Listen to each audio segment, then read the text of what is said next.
We the best, no contest. We the best. There ain't no one like cause of you dumb or you crazy. There's no way, G. Me and my clique, we handling biz while you and your clique just act fugazi. You couldn't persuade me to give a damn, it just don't faze me. I got my Xbox, she can't play me. Money in a text box, I get paid. We the best. We the best, no contest. We the best.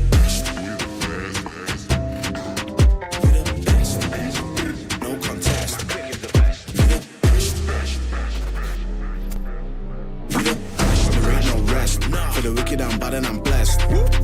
Put it to the test. For the rest, there ain't no contest. So what's next? Got me leveling up, I'm obsessed. I bring the fire like I'm possessed. My personnel and my clique is the best. There ain't no contest. There ain't no one like cause of you dumb or you crazy. There's no way, G. Me and my clique, we handling biz while you and your clique just act fugazi. You couldn't persuade me to give a damn, it just don't faze me. I got my Xbox, she can't play me. Money in a text box, I get paid. We the best. We the best, best.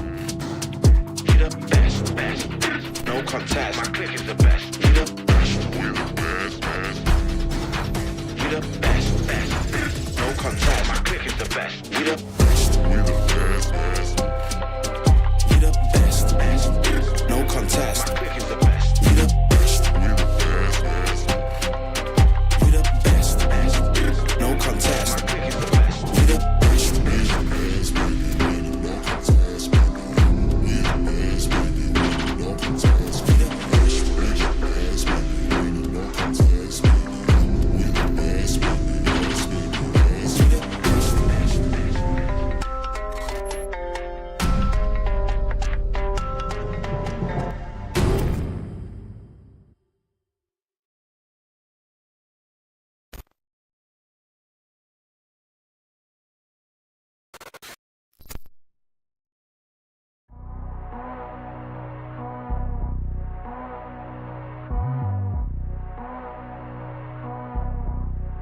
You know I'm killing it. They're hurt, I'm the one feeling it. Now they're feeling it. My enemies fake, I'm just stealing it. Slipping on the source and you're messing with the boss. No one's gonna be sorry for your loss. Gallopers scheme to tell your lies. You say you won't cry, but I guarantee you will. When the bullet from a gun fucking penetrates your eye. Phil Spencer is the sniper, laughing as you die.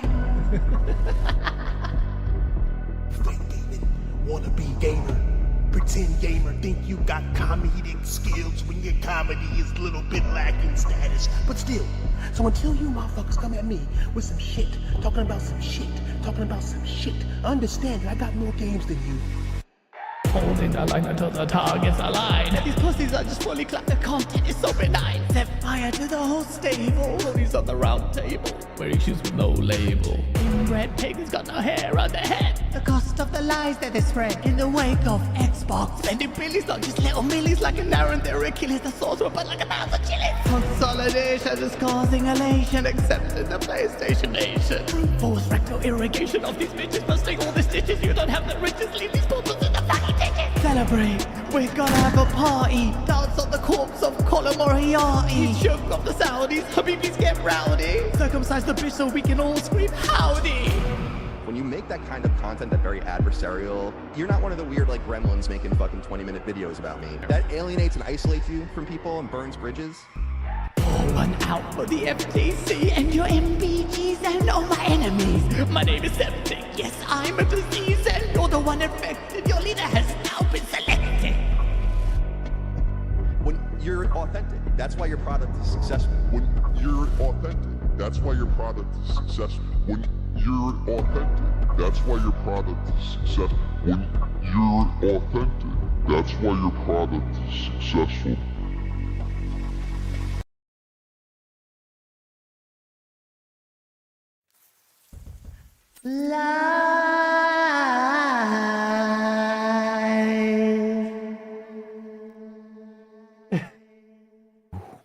I think we are live.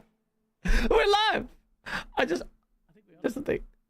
You probably can hear some feedback. Well, let me we are live. Go Eastwood. Septic Sauce. The dastardly duo is back and ready to talk about games and shit.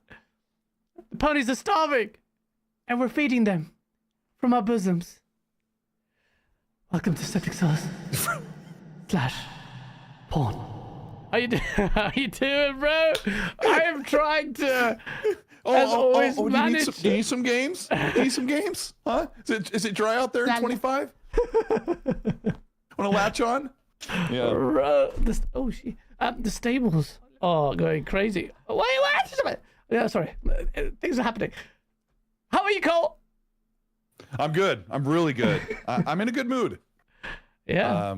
Diving headfirst into so much stuff to play. Because the past month or so, it's been like, yeah, it's been tough for me. I haven't had anything I really wanted to play, so. You pretty much blast through your games like mad, though. Yeah, I do. Like I'm playing like heavily modded Mass Effect 2 and some other stuff, like messing around with Marvel Rivals a little bit, which is great. Yeah, just haven't been doing much, but just making content. So kind of use the gaming downtime to get caught up on stuff I want to do on YouTube. So that's good, man. Yeah, that's wicked. Chat, what's up, everybody? Chat, shout out 150 people already in chat. Audio levels are good. Thank you, Narika, for letting me know. Sorry, there's a little delay because I was switching between which PC to stream the Elgato Cam Link from, but it made it work. We made it work. Shout out to everyone in the chat. We're gonna get saucy. There's a lot of topics to talk about, but we'll be clean and concise. Oh, look at special Neek, mate. What's good, mate? He gets pissed off you don't acknowledge his existence, Good to see you. What's up, NC, Garuda, Intruder, Adabus, Prime, B, Nice, Neil, B, Huffy Bear, Slim Pickens, of course, Diablo, Faz. So nice to see you, man. John, Ugly Casanova, Iron Storm, Avi for the win, and K Asante, of course, bruv. The game adaptation, Garuda, I think I've already said it. Slim, Scolatra, all of you, be a happy bomb. And Serendipity, good to see you all in the chat. Solitech, the Game Boy, the Pony, Scorpio. We have a great show for you guys today. We have a lot of good news. Erica says, Cole, unblock me. You've blocked Erica? From where? Erica, you ran away from Twitter. What are you talking about, bro? She just said that because someone else said it in the chat. Yeah. Bro, all my days, my screen's so blown out on the capture thing. It looks weird. Oh, it's fine. Oh, it doesn't matter. You're Erica. very fleshy. Erica. Where's Erica? Twitter's not the same without Erica, man. It was. I don't know why. I didn't know she left. Like wow, when because that's things nice get. Of you. I didn't realize she left. I didn't know because I didn't know like I remember like all of the bickering and the arguing and the warring and stuff. And then like after a couple weeks, I'm like, somebody mentioned her. I'm like, I haven't seen her on the feed because I didn't, it's probably best if you're gonna leave a platform to not go, I hereby declare I will no longer live along these lands and people. Yeah. But yeah, she just quietly snuck out, and probably a good thing. That was a long time ago. It's better for mental health, I guess. Oh, tell me about it. It's been one of those weeks for me, as per usual. Oh, we gotta get into it. You always put your foot in your mouth somehow. I love it. Well, I mean, if I was wrong, I'd be putting my foot in my mouth, I suppose. But yeah. Even when you're right, you put your foot in your mouth. Even when I'm right, they consider it a foot in the mouth. But even Reforge gave me props yesterday, bro. Yeah, I would not celebrate that. That's like freaking a leper giving you props. It's like, oh, a leper saying, oh, you look clean today. I'm like, okay. It's like a leper saying, aloe vera is amazing. Yeah. Anyway. Wait, hold on. Why did he give you props? We'll get into it later if you want. Okay. Yeah. Okay. It's weird. Hit the like button. It's a good show. It's gonna be really good, right, guys? Someone said that the real ecstasy is back, but it's true. Just move here. Just move. Just go on. Just move here. Oh, bro, man, I wish I could, man. That'd be crazy. But then I don't know what kind of restaurants do you have? Oh, you're in Washington State. Just might have like I don't know if you have good Asian restaurants there. Yeah, we do in Seattle. In Seattle, Bellevue area, of course we do. You said there's none. There's only one gas station next to you that does good. I don't live in Seattle. Oh, yeah, no, yeah. Where you live? We have one really good Asian place, but yeah, you go to Seattle and it's all South Asian. Is it? Where I live, it's all Mexican food. The best. American food is buff, but just full of diabetes. Yep. Oh shit. Well, we have quite a few topics to cover today. A lot happened last week. It was a cause for celebration for a lot of fan bases and an extension of their miseries for others. What you love that? It's like a lot to celebrate, and I'm thinking about all the horrible news for one plastic only fan to have to deal with. Well, yeah. Well, yeah. They're taking it out on me. I'm just an innocent. Like Dorian Gray said. Dorian Gray says in the chat, calculation, Xbox died 42.887 times this week. Bro, I love it. Oh, we're going to get into that as well, man. I'm just surprised at how people keep bringing up the same thing. We will talk about it, though. But before we do, we need to talk about what we need to talk about. We need to talk about Assassin's Creed Shadows. I didn't even realize just before we went on live chat. He goes, "Oh yeah, the previews." I'm like, "What previews for Assassin's Creed Shadows?" I haven't even seen any coverage for this game. What a good friend. I saw some footage of it, and it looks pretty decent, but I don't give a shit about Assassin's Creed, man. I went to my friend. I told you when we were Ragnarok. What the hell was it called? Assassin's Creed Valhalla. Valhalla. I went to his freaking. I was playing it a year before it got released, and I was like, yeah. My friend's like, you piece of shit. I'm working on this game. You get to play before anyone else. I'm like, looks Assassin's Creed's like, wah, this is a bit. And yeah, Assassin's Creed Shadows actually looked good to me, but it's because it seems like a knockoff of Ghost of Tsushima in many ways. But Colt Eastwood, with the benefit of Phil's DNA in his mouth, got to play it. Actually, that's Ubisoft. Reeves Gilmore's mouth, DNA in his mouth, got to play it. How was it? Not the DNA, the gameplay of. I mean, I can report on the DNA first. It was an awful experience because we played it on stream on Ubisoft Connect. So I loaded up the game and it's on their PC client service, and it's like sub 1080p, sub 30 FPS, and I'm like, what in the world? Like I'm moving the camera, it's like, and I'm like, what? I have great internet. Like I have 600 down, I have 30 up. Like I should be able to stream a game and it should look nice. Yeah. Destin Legary said it had the same problem. His internet's really great and he was sub 30 FPS. But it is so much like Tsushima. It's not as slick. It's better looking than Tsushima. The enemies take far too long to kill because I've been playing Tsushima on and off. Again, like I still have my save going where I'm just trying to unlock everything on the map. But I think you can kind of change that a little bit because it's more RPG. Tsushima is just like every enemy is the same unless they have armor on. So it's still pretty cool, but I was given almost 4 hours to play the game. Oh, wow. And I was like overwhelmed, like where do I go? And like normally you play an open world game, if you're at home playing at your own pace, like you can walk around and explore and search. But I felt like you'd feel like there's a gun against your head, like you got to experience as much excitement as possible while it's recording. The red light's blinking, you're recording your gameplay. You don't want to be walking around going, should I go over here, should I go over there? So that kind of plagued me. The Yasuke and Naoe play totally different. I don't want to go on too much because half people probably don't care about the game. But Yasuke is a really cool character. Like he's really humble. He's quiet. He's a tank. Like he hits really hard. And Naoe's really fast, and she takes damage really quickly. And she can crawl on the ground, and she can stay low profile. She can climb. She has a grappling hook. She's really agile. Yasuke, I went up and tried to grab a roof that was like 8 feet up, and he'd go, and couldn't reach it. And I kind of laughed. I'm like, oh, that's pretty cool. But that can be frustrating if you're trying to get around before you switch characters, which, last thing I'll say, is you can switch characters anytime you're not in the middle of combat or you're inside an enemy base. You can be out in the open world and go, I'll switch to her. Oh, yeah, on the fly, go like to the GTA menu. style. Okay. Yeah, you go to the menu where you can look at your character with their gear, and you can hold X and it says switch to now, and it goes, fills up, and then there's a quick loading screen, like 5-6 seconds of your character in the Animus, and then you take the place right there in the world. The character comes in and stands right where your other character was. So they just teleport to where the other character is. Yeah. So if you're like about to go into a fortress and you're seeing all these high roof lines and a lot of enemies, you're like, I'd rather go in Shinobi style, switch from Yasuke to Naoe, and you get that quick loading screen that takes about probably 10 seconds total, and then she's right there and Yasuke's gone. That's it would have been cool if there's like a thing where they like kind of look at each other and then he walks away. I mean, or something. That's a bit weird, man. I don't like that. It is weird. But it is a simulation. That's what Assassin's Creed is, even though it's supposed to be an Animus thing. By the historical accuracy of it all.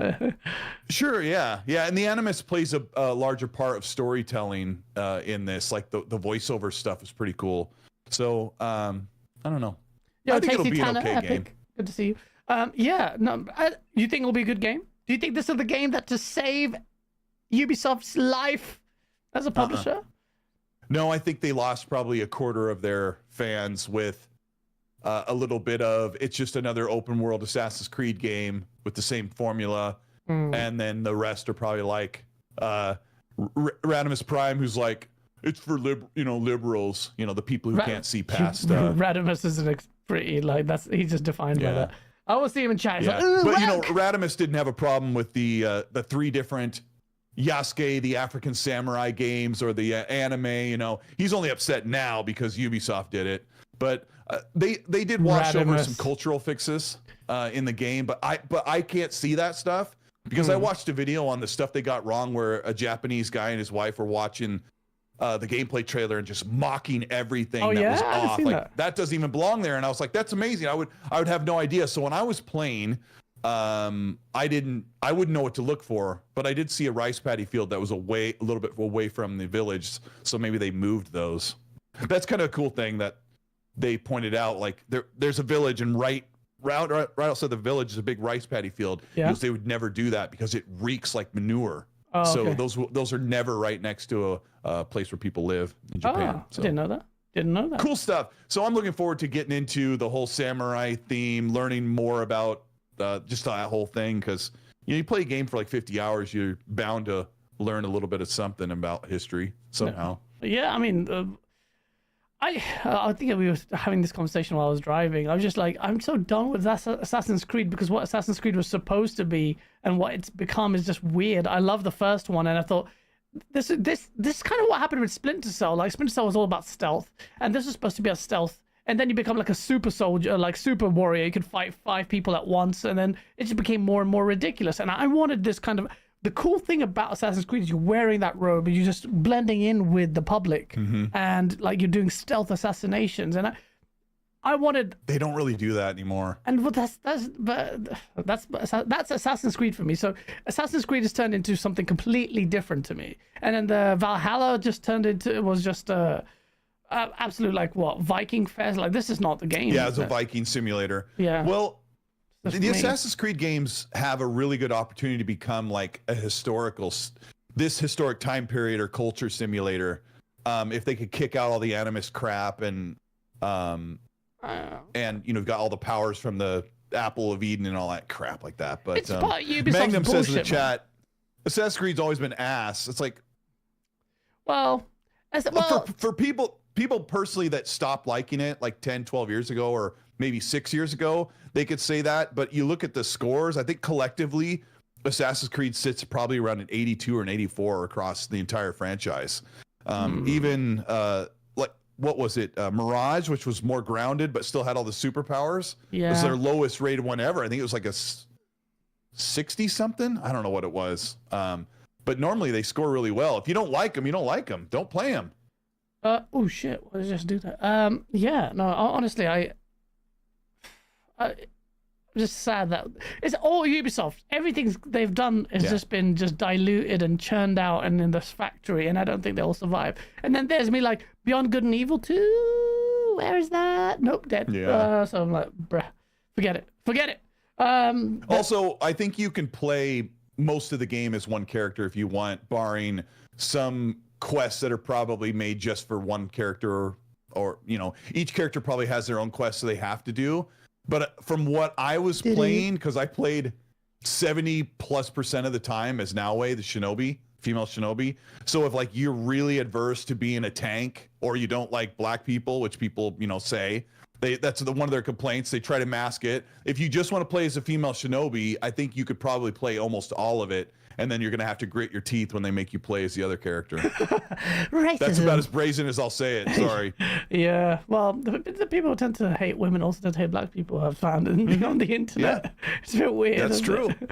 Yeah, we, you know, I don't know Gross if you wanna- generalization there. I'm taking the piss, but it is. Yeah, all... we are. We're just kidding. But you know, like Alanah Pearce went through some pretty major turmoil with the community because she left Sony Santa Monica, and part of that is due to she's a pretty female person. That how could she possibly be impactful and creative in the industry? And that's kind of how people were. Is that why she? Okay, so accusing- yeah, I was confused. I'm like, because I replied to her, she replied back. She was on public. She goes, she was what did she say? She was saying something like, she was saying like, you know, I've worked here, I've got a uni degree, I've done this stuff, and I never thought her credentials to question. I never questioned it anyway. But if you're fit, like, you know, obviously guys in the gaming will be like, oh, you only got it because your tits are massive and you're pretty, and she's quite pretty, and a lot of people would say that, and that doesn't even remotely surprise me. But I was surprised why she brought it up, like God knows when. I'm like, I thought she had quit gaming, because when she said she's quit Santa Monica, I thought she was going to go do YouTube or something again. And I'm like, and I just replied to her saying, why are you bringing this up now? Because I genuinely wanted to know. I'm like, something happened? I thought you quit gaming. And she goes, I've not quit gaming. She said she's working for 2 other companies doing other storyboard stuff. But she's bringing up because I think she had time and then she wanted to cover it. But then I saw a lot of vitriol aimed at her, and I think she got annoyed. That's the thing that I didn't agree with, and I hate when people do this. It's just a personal bugbear of mine when Pearce does this quite a bit, and so does Alanah. It's like, the people are losing their jobs and you guys are. I'm like, shut the fuck. If you care about lawyers and you think anyone gives a shit, call you ambulance chasers, they'll shit on your neck and then laugh about it, and then we will laugh there with you. I'm like, yep, we're pricks. No, we don't do that. But it's just like, she was like, oh, these guys aren't true gamers. They are tourists for people who will mock the cancellations of those games. I'm like, bruh, you are not the arbiter in deciding what a true gamer is and isn't. I think that compounded a lot or catalyzed a lot of the hate towards her, which I don't think is justifiable. But I think it was additive. And I'm like, these kind of virtue signaling, like, kind of, and we all do it. Like, we all make big bold statements. But if you're that big, then you put a big target on your back when you're calling other people fake gamers. You're gonna get absolutely ass blasted, and she did. And she kept doing it. And I saw Nibbles was there literally trying to get her pregnant, bro. He's working, slide into her DMs rawly. He's like, hey, I don't follow these Smash JTs and all these people. Like, Smash JT's wrong, the coverage is... I'm like, Nibbles, bro, just ask her out properly, bro. Don't simp for her like this. What do you mean properly? Like writing like a 30-page dissertation? Alanah Pearce, I want to marry you. My name is Nibbles. It's just like, I could hear it, bro. I don't have my Indian song. Otherwise I'd play it. He's Bangladeshi, he's not Indian. But I was just like, bruh, just ask her out. She's married or something. Anyway, it's too late. It's too late, Nibs. But anyway, he was trying to... that's how, I guess how courtship works for Nibs. But why are we talking about this again? I forgot. Anyway. I know, you're so far afield. She left Sony Santa Monica for personal reasons, and everyone's like, well, you didn't do anything anyway. I even have a couple close friends who are like, oh, she's not even a developer. I'm like, what do you mean she's not a developer? She's writing for a video game. That's a developer. No, she's not like some guys like, this is my definition. Unless you're actually coding the game or animating, you're not a developer. So Sony Santa Monica replied to her 2 days ago and said, I don't know why people are making a big deal. Yes, she did work for us. She's very talented. She's worked with us on our games, and we're sad to see her go, in so many words. But David Jaffe said it so perfect. He's like, you guys seem to have an aversion to a female being an impactful person in the industry. Like, how could they do it? They have boobs and long hair. It's impossible.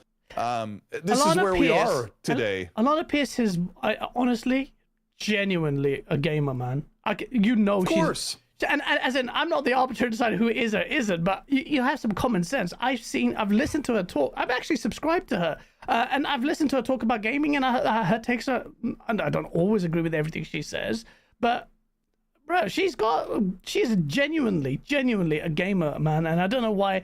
I think people just get a little bit, I don't know, incel vision on it, and they start hating her because she's fit, and then there's they just want to be disrespectful. That's it. That's all they want to do. Maybe there is a valid point. Maybe there, the way she says stuff, it'll rile people up. Like Paris is in the chat, and he was like, what was he saying? I think I saw him and what's that guy's name?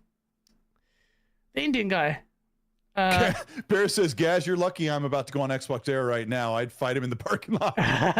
Listen, bro, you keep injecting yourself in steroids. I'll fight you one day. I'm telling you, with some weapons. Pearce would just go, and it'd be you just go smash. Just one. I need a weapon to get against that guy. That guy doesn't even look. He doesn't even look for veins when he injects. He just goes, oh, Phil Spencer, this is for you. Oh. It's just like.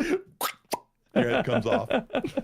Oh, shout out to Paris. He's such I watched. It took me forever. I watched their interview with Phil today, and Phil had the shelf loaded up, and Paris goes, "I better ask this, or they're gonna kill me." I'm like, "Kill you, jeez!" Yeah, no. We'll Paris talk about actually that did a good later job. Paris's face is so funny when he's like cheeky smile. I don't know what they were doing with their. The switching between scenes, and they would switch, and they had these vertical bars, and it would just cut in, and sometimes it cut in with Paris Lily. Paris Lily's going, I can see his face smiling, cheeky smile, like, oh shit, this is gonna get clipped. It was quite funny, man, because Paris knew that the question he asked was gonna do the rounds. When we get into the Phil segment of the show. Chat, remind me. I'm going to ask Gaz. You get one question with Phil Spencer. What's it going to be? And we'll have Gaz go all in on what he would ask Phil. That's a good question. Actually, let me answer that now. That's a good question. Do you want to think about it while we get into the show, or do you want to cover it when we get then, or do you want to tackle it now? Like Phil's right there. You've got the camera on him. Jeff Rubenstein is in the background going, "Don't you do it? Don't you do it?" And I'll be like, Phil, could you at least take me out to dinner before you me. I'll get in the chat. We'll go and Later, double back Pearce. on that question. Have a good show, bro. Enjoy, Later. man. Enjoy, bro. Enjoy. Take it. Shout out to Hoggy Dad. Good to see you. Epic treasure. And 300 people in the chat. Smash the like button. Let's get into the source. So that's Assassin's Creed / Alanah Pearce / Assassin's Creed / Alanah Pearce. That's good. / Paris. That would be the ultimate game, wouldn't it? Oh my god. Okay, can you imagine? They put her in Cyberpunk and people were crying about that as well. I was like, bruh. Gaz, get You'll get Uni there one Sensei day. on? You must be crazy. So, next topic. Oh, especially with you. Oh my god. Remember that saga? Oh shit. You better be careful, Brett. My wife stabbed him. Just shanked him is what she did. Oh Yeah. shit. Next topic, bro. Battlefield 6. I just want to quickly touch upon this. What's the time? 31 day. I'm doing timestamps, people, yeah? Just remember that. This I've been doing them during the show as well, thanks to you. It's Yeah. really helped. It really does. Well, it's not accurate on OBS about how much time has lapsed, but it gives me good guidance. It's good enough for free, right? Yeah, it's true. But I love OBS. Actually, it's really intuitive for the way my brain works, which it doesn't. Battlefield 6 is undergoing its biggest playtest ever. And I've been looking forward to Battlefield for a very long time. And I think this is going to be a really good Battlefield. And the only reason I have that much hope is because of one man. Vincent Pella, bruh. Vincent Pella is a freaking genius, man. That guy is... I don't think he gets enough flowers, yeah, and I feel like it was wasted on, Star Wars, whatever. Because this guy is the brainchild. Vincent Pella and Frank West, I think. The names of West and Zampella is how I used to always regard these two. And they created the freaking Call of Duty Modern Warfare, man, series that made it sick. And then they did Modern Warfare 2, which just took over my life. All of 360 gen. It was incredible. It was just... I've never enjoyed COD that much since Modern Warfare 2. And then he went off and founded Respawn after Activision screwed him, which is standard.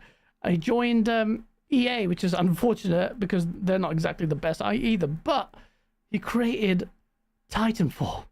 And oh my god, Titanfall was incredible. 1 and 2, and I'm still dying. I'm so disappointed in the state of multiplayer, man. And I was going to talk about what... Hey, Titanfall 1 was amazing. Stopped me from buying a PS4. Bro, I was gonna get the PS4. I was like you, that clip that D-Batch made fun of. I was like, TV and Connect 2.0, I'm out. Yeah, bro. So even when that clip that I shared to show everyone that I'm legit, and everyone's like, "Oh, you liked the PS4 better," and then they cut out the second half of the same, like after 2 years. I'm like, this PS4 is shit. Even in that clip, I was like, but except for Titanfall, I just need Titanfall. Bro, he killed it with Titanfall, and it pulled me away completely from the PS4. It lasted a week, and I was just like, this is dumb. This console's shit, and I just couldn't get on with it. But the Titanfall 1 was amazing, and spent so much time on it. It was so good, so different. It's so cool the way Titans dropped and everything. The parkour and the movement-based stuff was amazing, and I really love Titanfall 2. I know a lot of people put Titanfall 1's multiplayer above it, which I understand. But I played Titanfall 2 a lot more. I didn't like 2, but you didn't like 2? Yeah, a lot of people didn't. I did. I actually really liked 2. I liked the speed of it, some of the abilities as well. It was like very fast paced. I didn't think the battery mechanic was as good as you. It was a bit pointless in the second one. Let me just increase. Yeah, in my Titanfall noise 1, gate. I got to the point where I would call in my Titan and just let him walk the field. And rack up kills while I was racking up kills, but you couldn't do that in 2. But yeah, still, the best campaign was 2. It's amazing. Yeah, like best first-person shooter campaign in a long time. It was, and a lot of people were saying that this is the complaint with Titanfall 1 was that it didn't have a campaign, and they added it, and it is in the second one, and they smashed it out of the park because he's a G. And then on top of that, after all of that, what does he do? He shadow drops one of the best, if not the best, battle royale games today, which is Apex Legends. Just out of nowhere, boom, there it is. It's one of those that came out so good. I was shocked at how good it was. Like the gunplay is so good. Even now, like I'm trying to avoid installing on PC because then I'll just take up. That was my most played game of last year, and I was playing on console. Now, if I go on PC, I'll take over my time. This is why I'm not playing Marvel Rivals, because I've got a backlog, and if I touch Marvel Rivals anymore, I'm not going to be playing anything else. So this is a problem. So Vince Zampella now working on Battlefield, which is going to go back to its roots. He's decided that it's going to be a 64-player thing, because no more, which I understand. But pack it in, get the density right, get the meaningful engagements in. Only thing I want is please don't dilute the airplay, like the gunplay in the skies, like with the jets. Battlefield has been dumbed down so much since Battlefield 2. In Battlefield 3, you could take off from the base. Then after that, you spawn in the sky, and it just really just made it just stop reducing the. And I used to be on the Battlefield forums when Battlefield 3 was coming out, and the Battlefield hardcore guys were like, there was a quote saying you were reducing the complexity threshold of games, basically saying make it more accessible. And I was just like, oh, don't do that. And they did, and it's just been shitter and shitter. And the last Battlefield was atrocious. And I want to get my teeth into a really good game that has proper levolution, lots of how much destruction can these CPUs on these consoles are now holding back my. They had a ton on the 360 on Bad Company 1 and 2 and it was Battlefield 1 and 2 or whatever. Yeah. There were proper levolution. I think it was Battlefield 3 with the Shanghai. Is that what they call it? Levolution? Yeah, they called it Levolution. Yeah. Oh, I didn't know that. Yeah. Okay. It was really cool, but it's kind of almost like but yeah, it was amazing. Whole buildings would just collapse. And I'm like, that's the kind of shit we want to see next gen, bruh. And then you just add tornadoes in the last one. I'm like, bruh, this is so just gimmicky. Bring it back to its core. Lots of destruction and shit. Yeah. Man. So yeah, what's up, Rabbi Henriksen? Yeah, man. Battlefield, Bad Company 1 and 2 are brilliant. Do a Titanfall Battlefield. I don't know how that would work, BT Maverick. But yeah, man. I'm looking forward to that. So the biggest playtest ever, which hopefully I get involved in, because we did the playtest for the last game, and then instantly realized this is shit. I didn't even bother playing after that, which I've heard now that Battlefield is good, but there's only so much you can do to fix it. So let's see what happens. I can't wait for the dates for the new Battlefield, so that's going to be good. But speaking of EA, holy shiznits, this is not good, and this is going to hurt your soul and mine, because one of our most favorite IPs is under the belt of these mofos. BioWare. Dragon Age Veilguard, huh? Biohazard. Where's Jason Schreier now? Jason Schreier was going. This is what I'm saying, bro. He was scissoring himself. When a Dragon Age Veilguard came out, you're like, you guys are. What did he call? What was his quote? I forgot what he called them. Chuds or something. Like, you chuds. Battlefield Dragon Age Veilguard is doing so well. And look at this. Who said that? Jason Schreier, the Volus from Mass Effect. He said that. Earth Clan. Earth Clan. He was talking about how great Veilguard is, or how cool it is, or what? He was trying to dunk on people saying that this game is shit. I think the woke stuff was mixed into the whole thing. It was like, you chuds, and then he shared the Steam numbers of like how good it was, and then he deleted the tweet. He's gone back and deleted it. I bet he did. He went back to delete the tweet where he shared the performance of this game, because recently we found out where is it? I fucking got the link here. Basically, he underperformed madly. So Dragon Age Veilguard, which I'm like, one corner is saying it's really successful. An all-time peak of 60,000 on Steam alone, but a lot of people bought it on PlayStation and Xbox. I don't think they get so. Electronic Arts has lowered its revenue forecast for its current business year, partly due to what it called underperformance of FC25 and Dragon Age Veilguard, bro. So it's reduced its, and it says we continue to balance investment for future growth with operational discipline and remain committed to EA's. Shut the frick up. Iconic franchises, blah blah blah blah blah. During Q3, we continue to deliver high-quality games and experience across our portfolio. However, Dragon Age and EA Sports FC25 underperformed our net booking expectations. So right, straight from the horse's mouth, and it failed. And it's not doing that well. And a lot of people, I just look at that, like, this game looks like ass. It looks like that dialogue from that Tosh character just made me want to prolapse. And not in a good way. I hated it. Hated it. Derek J says, There's a rumor, Gaz. Xbox is leading slightly ahead worldwide, ahead of PS5. Trust me, bro. I don't know if Derek J was trying to make fun of me or just going along with the joke, but hold on, let me go to Discord and make sure that this is actually in focus. Oh, no, it's yeah, not. it's too bright. The hell? I have a screenshot here. Yeah, way too bright for my lights. I have a screenshot here that says April 2022, Xbox Series S and X sales top 14 million units.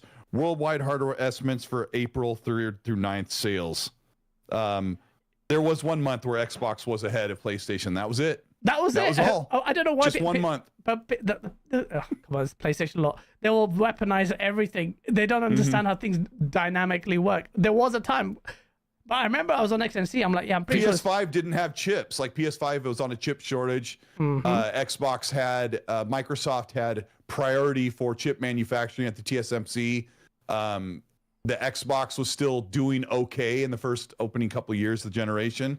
And I had Fonz on my show, I think someone else, and I go, I'm hearing a rumor that Xbox was ahead this month in sales, and they weaponized it. They didn't even bother to look, but whatever. No big I mean, deal. to be honest, ultimately, who cares? Xbox has just shat the bed on sales anyway. And it could have been a very different Microsoft.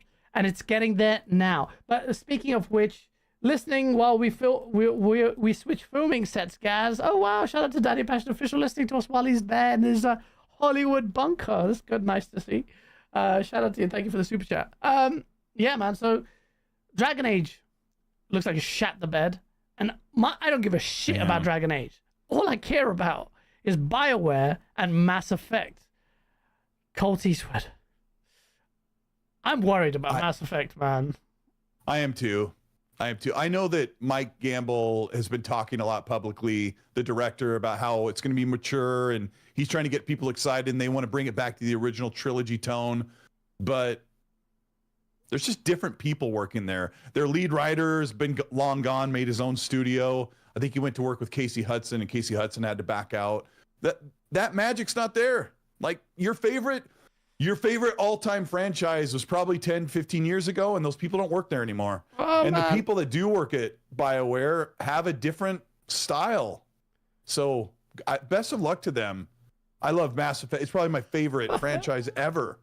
Come on, man. Maybe there's a chance. I don't want to lose hope, Cole. I don't want to lose hope. I want to. Yeah, like Mav says in the chat, says BioWare took a dive when the doctors left. Yeah, when the founders left, it's not the same thing, you know. I don't know. That's such a shit. Yeah, because Have you seen the latest trailer? It's like 12 seconds long. Oh, the one that's no, that's the one you saw 6 years ago or 4 years ago. What's the latest trailer was like a few months ago, and it's this androgynous, stylized, trench coat wearing, ambiguous, androgynous character with a helmet on and like elegant. So it's like, it looks like it's probably a female. It's too skinny to be a female or a male, and it's supposed to be the N7 character. Really, Chat? Have you seen that? I haven't seen that. Yeah, it's the same thing to Randall Thor. He's like, what? No, you're thinking of a fan-made thing. And I said, go to BioWare's YouTube channel, and it's there. You can look it up right now. Go to BioWare, and it's only like 12 seconds. Bro. Red Wolf says that it's an AI. Red Wolf's in the chat, and he knows so much about this. And I know he's super hopeful that Mass Effect will be great. I really hope they can pull a miracle, because Veilguard looked really cool when I saw the combat, and the combat's great. But the characters are not the way they're supposed to be. I don't see it. Anyway. Well, okay. Oh, I see N7 Day 2023, 720,000 views. Is that the one, Red? N7 Day in 2023? With a trench coat. Yep. You don't have a setup to put it on screen? I do. I'm just incompetent. Okay. Oh shit, I've done the wrong. Well, I don't want to mess anything up. I just thought. Let me do it, chat. Just put it over my face or something. Over yours. I will. Like if you can just swing it over and then get rid of it. No, I think I can. I've got a thingy set up here, so I can make the memes. I think it was. Gregel Poof says it's clearly an Asari in N7 armor, like Liara. Yeah, it's got the body shape of an Asari. When the old trilogy, like they're elegant and skinny, and then they made them frumpy in Andromeda. What else? Don't argue with me on that one. Sorry, my browser even is like making memes. Wait, hold on. This might be the right thing. Yeah. Let's see. Yeah. Yep. You got it. You got it. So does that look like a hardened like military commander to you? I mean, I don't think that's a problem. It just looks like. Well, I mean, people are wondering if it's going to be Shepard, and that doesn't look like that. Looks like Femme Shepard. I don't see anything wrong with that. It's just a chick with a mask walking, and you always have a choice between the two. That's not something to whinge about. I don't know. I'm with Grego. It looks like Liara or I mean, I'm sure it's Liara. They're trying to bring back some original people. Maybe, but I don't know. I want it to be good, man. But if everyone's left, then I don't know if it's going to be any good. And it's such a shame because, you know, but then the combat will be amazing. The combat will be unbelievably great. I heard that about Andromeda. Andromeda's combat is probably some of the best third-person combat you'll ever find in any game. And I'll go all the way with that. Really? Absolutely. The movement, the jumping and verticality and the gunplay and the biotics and everything are so good. But the characters suck and the story is really, really like bad. It's like no high stakes like the original games. So oh well. I don't know. I've thought about making a video on that, but people are so far beyond the trilogy's better than Andromeda. Yeah. So yeah. Anyway, we went way off, but I am a bit worried about the next Mass Effect because that, you know, that magic doesn't just come right back. Yeah. Well, I think pressure is really important. Sometimes if the stakes are high, then maybe they can. Mass Effect 3's multiplayer was really good. Me and my mate Dean played the co-op of it so much. And the way the powers abilities work together when you free someone and you know, biotics with the tech stuff, and they all interacted really well. Was really good, and I could feel like, well, there's a lot of scope here to do something. And they, then the Andromeda happened, and I never touched it because they wanted to sully my my enjoyment of the original, which is what I wish I did with the latest Matrix movie, which was absolutely disgusting, worst thing I've ever seen in my life, and so disappointing. And I just watched the trilogy again. So let's talk about. Oh, I've got this topic here. I don't think many people are interested. Well, they should be. But the Nvidia benchmarks and stuff got released, and it's been a confusing thing. Anyway, it's important for me because I'm a PC gamer and a refined master race. You got to build your thing. So go ahead. I was gonna get a 5090, but everyone is telling me, even all the PC guys are like, just get a 5080. Yeah, you were saying that for a while, but it's like only 20% difference between a 4090 and a 5090, and I'm like, bruh, what? It's impressive, but me and my brother was like, it's overkill. Don't. What's the point? Put that money, the extra money, towards that CPU that everyone's talking about, 9800 XT, whatever it is. I'm getting it, but I might get the 5080 as well. It was just like, and get OLED monitor because Fonz keeps talking about how sexy that thing is. So, yeah. But yeah, so I might get. What's the price difference between the 80 and the 90 if you're, putting your stuff together? It's about 1,000. Isn't it $1,000? Isn't it 1,000? An extra 1,000? Yeah, it's £1,000 more. You definitely should get the 80 then. Yeah, for sure. Yeah. If it's like maybe like 300-400 quid, I wouldn't care. I would just get the 5090. But if it's £1,000 difference, that's crazy. Can't be that much. It's 1,000. Yeah, Shab says it's $1,000. It's £1,000 more difference for 5080 and 5090. Jeez. That's crazy. Like, come on, man. Gotta be. I know I'm terrible with my money, but I've got to try and change things. Giraffe, like a giraffe. After DD, MBG looked like he was so done with the PlayStation. There's so much posturing going on. We're going to talk about it. In fact, actually, what's the next topic? I don't know. It's your show. Horizon MMO got cancelled as well, just to add more salt. I didn't even put it in my source video because freaking that broke the news the day I finished editing that video. On the back of that makes 10 cancelled games. 10, bro. If you know how many did they set out to make? 10, like 12 I don't know or how 10. Many. I don't know. Most of them have been cancelled. 10 cancelled. We Xbox fans will call shit out. Did you see the meme that King David made of Jim Ryan walking away from burning PlayStation. Bro, that looks so funny. Headquarters with a suitcase full of cash. Yeah, I need to show chat that. It's actually so funny, man. Even David Jaffe is like, I don't do console wars, but this is bloody hilarious. I gotta find that. That's actually a sick little meme. I found it. Yeah, it's so funny, man. It's just like, the more this happens, the harder it is for us to believe that these guys got ousted or they left on good terms. It just doesn't seem right to me. Where's the King David's little look at this. Mission accomplished. Insider hashtag no PS6 hashtag plant hashtag Look how small his head is. You know, we were talking before the show started that the Xbox fans have the most high quality production values and high quality merkage memes. Like, they're so great. Wow, man, we come on. There's no comparison. PlayStation guys suck at this stuff, man. They're really shit, from YouTubers to everything. They just don't put the work into their content. Most of them just turn on a camera and talk for 37 minutes. Like, yeah. It's hard work. Which reminds me, I don't know if King Thrash is in the chat, but his channel got murked. He got deleted. What happened? Nobody gave me an answer. He reached out to me in DMs, and I don't know if he want. Okay. I think his initial reaction was to blame. Can you say if it was his fault or somebody else's fault? King Thrash, it's probably your fault, isn't it? Let's be honest. But I think he's trying to blame. It's Alex, and Alex is like, bro, I'm live on the stream. Why would I do that? I know honest Alex wouldn't do that.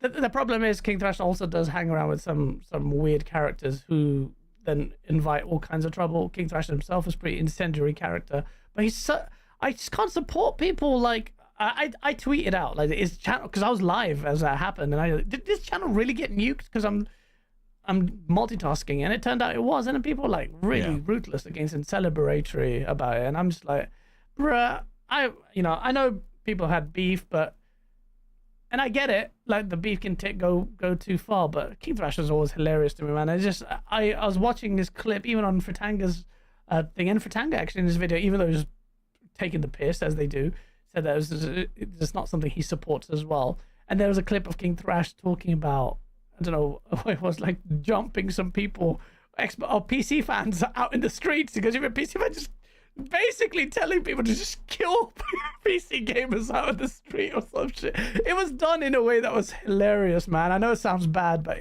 sounds like one of your videos. Yeah, not like that bad, but I was creasing, man. I was like, come on, man. Who delivers content like that? That's that funny and that engaging. No one does it. I don't know. Anyway, people are like, I'm just shouting talking to a brick wall when I say that with my audience sometimes. King Thrash is in the chat. Shout out to him. And he's in the chat. Do make sure you like and subscribe to his new channel. He's starting from scratch. It's a horrible thing, man. So many years of like hard work, like, even if you whatever, the content is different, that's a legacy there. There's a bit of a history there. And I feel like I would have fought back to appeal that. Me and King Thrash have been battling it out on forums for 20 plus years on N4G. I know he's legit. Me and him have been backing back and forth time for time. All these people are saying, oh, you're a grifter. And there's King Thrash knows I'm not a grifter because I was infamous. You think I'm infamous on the Twitter streets and on YouTube? I was infamous on N4G. I was literally the worst bot on that forum. So yeah, I don't support King Thrash, and I will support him. I don't support him getting nuked, and I hope he comes back strong, and I'll help. Yeah. People work for years on their channel, and I know people have beef with other content creators. They don't like this person, they can't stand him, they harass them and all that crap. And like there was a time when, because you had King on your show with me, and we just wrapped it out and talked about gaming news and just did the whole show together. And it really changes things when you get face to face with someone and just say, oh yeah, we like the same crap. Yeah, but yeah, man, you shouldn't. Yeah, you spend years making your content, and whether like Dreamcast guy, like every week or every day, Xbox is dead, and he's anti-Xbox in a lot of his content. And some of my videos, there are a few there that sound very, very anti-PlayStation. But you shouldn't like hope for someone to lose their content because you don't agree with it. Yeah, but, that's horrible. Like Dreamcast guy, yeah, you might not agree with it, but how many memes do we get from Dreamcast guy? The thumbnails alone are just making you happy and sad at the same time. Why would you post the picture of those steaks If my steak looked anywhere near that, I would be like, oh crap, I ruined this. I'm never telling anyone. But he's like taking a selfie with it. Bro, that's what I'm saying. There's so much endless entertainment value. It's ridiculous. It's just too. I don't get it. You know, but the thing is, the problem with King Thrash is he hangs around with some weirdos like that sumo guy. He's like 50-year-old guy. He will dox you, file fake, copyright because he's blue Urkel, and he does weird shit. And he says he can't take a joke, and that's what I feel like potentially what's happened is on the other side of things. Maybe someone couldn't take a joke and start spamming some reports. So it's not cool, man. I don't like it. I thought YouTubers should come together to really like stomp that out. You know that me and with this, I had to, you know, chat to BG about the Fritanga thing, and I get it, man. People, sometimes the beef gets real. Like you want to see someone like really get freaking murked, but it's just stupid. It's gaming at the end of the day. You have to remind yourself about this stuff. But I get it. It just tempers and whatnot. But I don't agree with it. Raiden 23. Raiden X23 with a 5. I don't trust BioWare with the next Mass Effect. I think another developer should be in charge of that game. Yes. Who though? And BioWare has lost its touch with gamers. Who would you give it to if it wasn't BioWare? Like, where have the fathers of that IP gone? I don't even know anymore. But I agree with you. Richard Torres MMA. Thank you for the $5. King Trash is a bum. Stop giving these idiots flowers. I'm just gonna like it. Not like it. So I know I've read it. Actually, I haven't read it. So that's what I do. So I can know I've read it. I'm gonna stop liking it. King Thrash is a bum. Stop giving these idiots flowers when they didn't earn them. Richie, man, come on. Like, they've added to the conversation. They've entertained us, even if you don't like it. But you're entitled to opinion. Why am I supposed to gatekeep it? Thank you for the super chat. Anyway, but I don't agree with that. BT Maverick 707 with a 5. Unlike Icarus, King Thrash float too close to the gas planet. Rest in peace. Oh, yeah. Just bastard, bro. Bastard. Chat's grilling me for like. Hey, you couldn't land on gas planets in Mass Effect either. I've been playing it. You can only send a probe there. Fail. 3 out of 10. Probe away. 3 out of 10. Anomaly detected. Right. Anomaly detected. Oh, that thing, man, just mining palladium and shit for ages. They could have made that better, but it was still kind of exciting. I got a mod that one probe will deplete the entire planet in one probe. It's amazing. Oh shit! What's it called? The Israeli probe. Next topic. Hold on, my attorney's here. I have to go. Okay. We're going to Israel. Okay. Apology till time. Now, this is the big one, the big topic of the day. Xbox Developer Direct. Oh shit! Whilst the PlayStation Nation was starving, and then they got a gut punch as a multiple of their studios and games just got shit canned, and the entirety of the next gen is going to be carried by them saying, look, see, PlayStation is not dead. Look at the sales figures. Look how good Ghost of Yotai is. Look how good Wolverine is. And Marathon. I have more faith in PlayStation guys on Marathon, by the way. But Xbox was being given bountiful flowers. And now PlayStation 2, as a result of the charity that Xbox is offering to everyone. We had an incredible Dev Direct. A Dev Direct that basically, in my opinion, marked the point where we have been asking Xbox to get to for years. For years. I mean, so many conversations come back. When you went to like the Xbox thing, I don't know, 2 years ago, and you were talking to Matt Booty, and he's like, yo, Colt, we've got an Excel spreadsheet and so many good games. I don't even know where to put these games. And I was like, I wish I was there so I could tell Matt Booty, shut the but he's like, we got Minecraft Legends, and then we got the Benedict Fox game, and then we got Super Lucky's Tale and Recore. No. But this is what he was talking about, and Phil Spencer was alluding to the fact that I could see it, like the Benny Gesserit. He was like, "Oh, Dev Direct 2025." In his vision, he could see it, and now we know what he could see, and it was the state. And why was this Dev Direct good? before What? The Game Boy goes, I must have watched the wrong developer direct. the Game Boy can get Mila Kunis to sit on his lap and pleasure him senseless, and he'll still complain if she's wearing an Xbox hat. He is major. She's not a guy. Facts. There's anything wrong with that. I'll take whatever I Sorry, the get at this Game point. Boy. Come on, bro. Yeah, we're just having fun, This bro. is You're the watching septic State of first Play. It's no now, big you're deal. coming out, gonna He's get watching love. Infinity Nikki. Shut the fuck up. Shut the Anyway. Red Wolf goes, her face isn't square enough. Oh shit. Chat, you're messy. Chat, you're messy. But so why is this Dev Direct good? And so many PlayStation guys, they are losing their excuses. I saw so much bollocks with this one. First of all, you have your Reforged Gaming like, oh, they're giving us Christmas presents. The guy who used to say, oh, Game Pass is value destructive and Game Pass slop and Game Pass quality is being dwindled. And now you're sitting there celebrating that you're going to be paying full price to get your PS5 Pro enhanced version of these games. Pick a lane. Either you're getting these gifts and these games are good and you're buying them day one, and people are posting their receipts of buying, I bought it on PlayStation.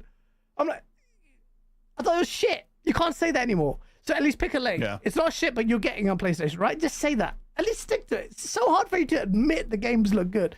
But the reason why Dev Direct was so good is because there's a combination of multiple things. One, you got release dates for everything. Second, finally, Xbox breaks its freaking curse of having games released for opposite ends of the year at best, usually just releasing at the holiday season. Now Xbox's first half, Avowed, then you've got freaking South of Midnight, then you've got Doom, and we're going to talk about every single game and how crazy it looks. And then you got, what else have you got? Just before June showcase.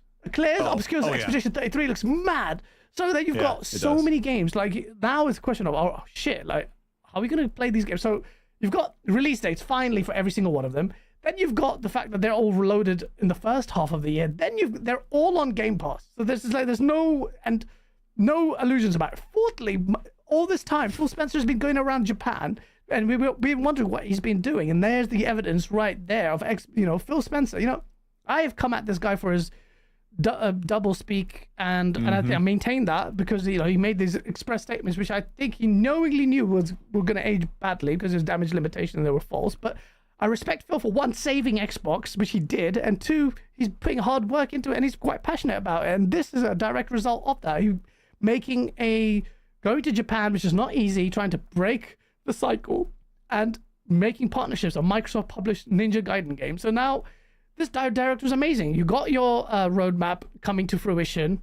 You've got release dates. You've got new announcements. You've got a shadow drop off a game that people have been asking for ages, which I've been playing loads of Ninja Gaiden.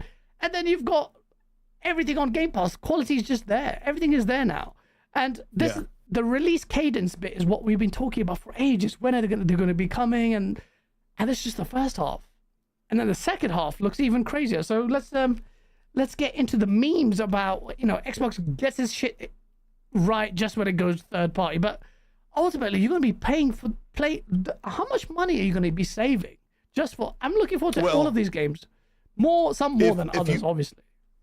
If you're on PlayStation or you're not on Game Pass, you're going to pay about $700, about $700, maybe a little under, because one of those games is cheaper. 700. And if you're on Game Pass, what's that? How could it be 700? That'd be like 10 games. I said that on purpose. What? 2025? Oh, the whole of 2025. Sorry. I was doing the first half. The first half of the month. First half of the year, what was it? It was Claire. I'm just gonna call it Claire. Claire, Avowed, South of Midnight, Doom: The Dark Ages. Just those 4 games, right? And then maybe Ninja Gaiden, the the new Oblivion one remake in June. What am I missing? We got Avowed. I'm just gonna try and do a little quick calculation. Avowed. Then we've got South of Midnight, which is a cheaper price, right? $50, I think. 40. I said 50 in my video on accident. Okay. Yeah. Avowed. But the rest are probably 70. Avowed, South of Midnight. If you want to calculate. Expedition 33. That's Expedition. That's a full price game. Full price game. Okay. I'm pretty sure. Okay. Doom: The Dark Ages, full price game. Yeah. People pay £200 for the collector's edition. So that's all, but you know, Oblivion Remake is probably coming out. No, Ninja It's Gaiden, the remake that came out. That's fall. Oh, No. That's $40, $30. How much? Chat? People were posting. I can't remember how much it is. Uh, Yeah, my face is, I think. I guess let's just say it's 50. Someone can correct. Yeah, they're saying 50. It's 50. Okay. For 50 for Ninja Gaiden. Yeah. So Avowed is 50 as well. 70. Yeah, sorry. and like Vince C is saying, like Sniper Elite Resistance is a $40 game that's going to be included, and Atom Fall, which looks pretty cool, is included in Game Pass. But I'm not even including those. I'm not even including those. Just the Dev Direct stuff. Yeah. So let me. What Nivik said? AA trash, bro. Where have you been? AAA is the trash. AAA is the trash right now. AA and indies are ruling. Just dominating the gaming space with the best quality games. Where have you been? Holy crap, bro! You're stuck in last generation. Which game is AA though? Which game is he said that Expedition 33 is AA. It may not be AAA, but AAA is not a flex anymore. It's almost an insult. Who said that? Nivik. Nivik, do you think Expedition 33 looks shit? Do you think? Yeah, he said AA trash. Like he said Ninja Gaiden 4 and he thinks Ninja Gaiden 4 is going to be AA trash. It's made by Platinum Games and Koei Tecmo. Combined together. Well, Platinum Games or and Team Ninja. Team Ninja. Not Koei Tecmo. Yeah, that's the publisher. Yeah, bruh. What are you talking about, bruh? It's crazy. There's $310 worth of quality just on these. And that's let's see. February, March, April, May. In 4 months, let me get you the math for Game Pass. In dollars. In dollars. For Game Pass in dollars, in pounds. Yeah. What is it? Is it $19.99? It's like $23 times 4. So $92 for 4 months of Game Pass versus how much? $310. Well, I mean, if you're like, well, I don't care about Expedition 33, so take that off of there, you know, it's like, yeah, you could save some money. Or I don't care about South of Midnight. Yeah. Still a good deal. People can't care for every single game. Game Pass is never just the brand new games that launch on there. Like, that's not the reason why people have it. There's like 400 games on there. So it's a weird flex where people are flexing. They're like, oh, you're just renting the game. Well, you know, we can buy the game. Xbox guys also have a discount if they want 20% off if you're subbed. Yeah, and you can always buy the games. You don't have to just rent them. And the people who are like, ooh, you don't own your games, you're renting them. It's like, ask go up to that person, grab their shirt and say, how often do you replay your games? Like, how often do you buy a digital game or own it on a shelf and just sits there? Like, yes, you can play it again, but you know, maybe it's not a bad idea to pay for Game Pass, save all this money, and then a year or two later, like, I'd really like to own Mass Effect Legendary Edition, and you go and buy it, and it's only $20. I mean, I don't understand. I understand if people want to buy the games, but it's a flex over people electing to play the game. Once I play a game, typically, I will not go back. Very rarely will I go back to play a game unless it's upgraded or enhanced. But very rarely. Yeah, I mean, I do some, and I like owning games. I buy 20 to 30 games every single year. But I also play a ton of them on Game Pass, which I'm renting. But like, don't make fun of someone for wanting to own games. I try not to make fun of people like Red Wolf who collect physical games because they're staring into the abyss of doom that's closing in on them, unfortunately, which we got more news about that this week. And people want to play Game Pass, let them play it. Shut the It's such a weak argument to me. It's so dumb. It's just like, you're so salty now that you can't even argue on the quality front, the Game Pass fodder front. So now you're like, I'm buying my game, you're renting it. I'm like, bruh, if we want to buy it, we can buy it and probably buy it for cheaper. Why are you using that as a flex? Oh, by the way, we're PlayStation guys, we're getting absolutely shafted, and then trying to make fun of you for not getting shafted, and then saying Game Pass is not sustainable, and then calling it fodder while we're paying full price and celebrating it and announcing with receipts, I paid full price for this game. And then they're bragging about it, and their leadership's like, it's not enough. You guys aren't buying enough. Shuhei Yoshida said, you guys need to buy more remasters, because a third of their releases this year from their first party studios have been remasters. And he's like, you need to buy more remasters so that we can fund more games for you. Do it. Freaking do it. Ponies hate Yikes. renting, but hype every PlayStation Plus drop. NC, yeah, absolutely. It's just dumb. It's so dumb. It's so dumb. It's so true. It's just sad. I just saw all of that. I was just like, They got like Suicide Squad in January, and they're like, yes. It was like literally $2 on sale last month. Yeah. I don't mind Suicide it. Squad. Here you go. I like the fact What? that you can build a library of stuff, but Yeah. I'll be honest, like if I go on my desktop now, 3 of the games that I'm playing right now, Indiana Jones, what else I've installed? Ghost Runner. No, Ghost Runners. I actually bought Ghost Runners, but I'm saying 3 of the games are Xbox games because I hate the Xbox app on PC, which is we will talk about that now. Muppet 1169 with the £2 super chat. Yeah, you rent games, yeah, like your car and your house, right? Yeah, if you pay a mortgage. Well, some people pay rent. Yeah, so for those who are renting, they're living there. It's so dumb. Like gaming is like you play it, you watch it, done. You go to the movies when you pay £3 or well, £3. Oh my god. 20 quid, 30 quid, well, 50 quid now in London. where There's you- 23. I get the joke. People say this all the time. He says, thank you for the $2 super chat and funding Gaz's gummy addiction. He says, console war is over. Microsoft went third party. No, they went first party. PlayStation is the third party partner here. PlayStation is third party getting Xbox games, but it's dry. Face It's you like piece of sandpaper on the shit. tip dry. You donate 400. He dropped $400 on Rand's chat just to say, take this money, buy a PS5 Pro. But there was a Buy limit. the worst PS5 that's ever been made. That's what he said. Yeah, buy a PS5 Pro, which Rand is not going to do. and it's like, by the way, there's a limit on YouTube. He comes in with a $2 super chat to say console was on. How little do you think of it? I'm just kidding. I really appreciate the super chat. Shout out to 400 people here. Just hit the like button. Listen, you're running out of excuses, bruv. Xbox lost the console. There's videos on this channel telling you that. No one. But the funny thing is, it's all about the games, right? And Xbox guys are actually genuinely excited, really excited to be playing these games. PlayStation guys are talking about being excited about playing these games, but they're not. You're not at school, Colt. You can have to raise your hand. I have a question. Sir, I have to go to the back. No. If the console war is over, does that mean they don't have to worry about the Nintendo Switch eating the PlayStation's lunch? Like, what if the Nintendo Switch takes off really well and just starts to bury numbers on the PS5? I've got a really great quote for you right now that comes in perfectly from Thomas Mahler, the creator of Ori and the Blind Forest and No Rest for the Wicked, said in response to Phil's interview, he said that back when he worked with Phil, he used to joke with Phil about, he thought it was so weird, console exclusivity. He said, imagine if we could only watch certain DVDs on Sony DVD players. Yeah. He says basically I'm gonna paraphrase some stuff, that it's the same hardware on the PlayStation, Xbox. Why is this exclusivity? He says, right now the price of entry is too high. He says, I'd be surprised if Sony won't end up with the same strategy as Xbox.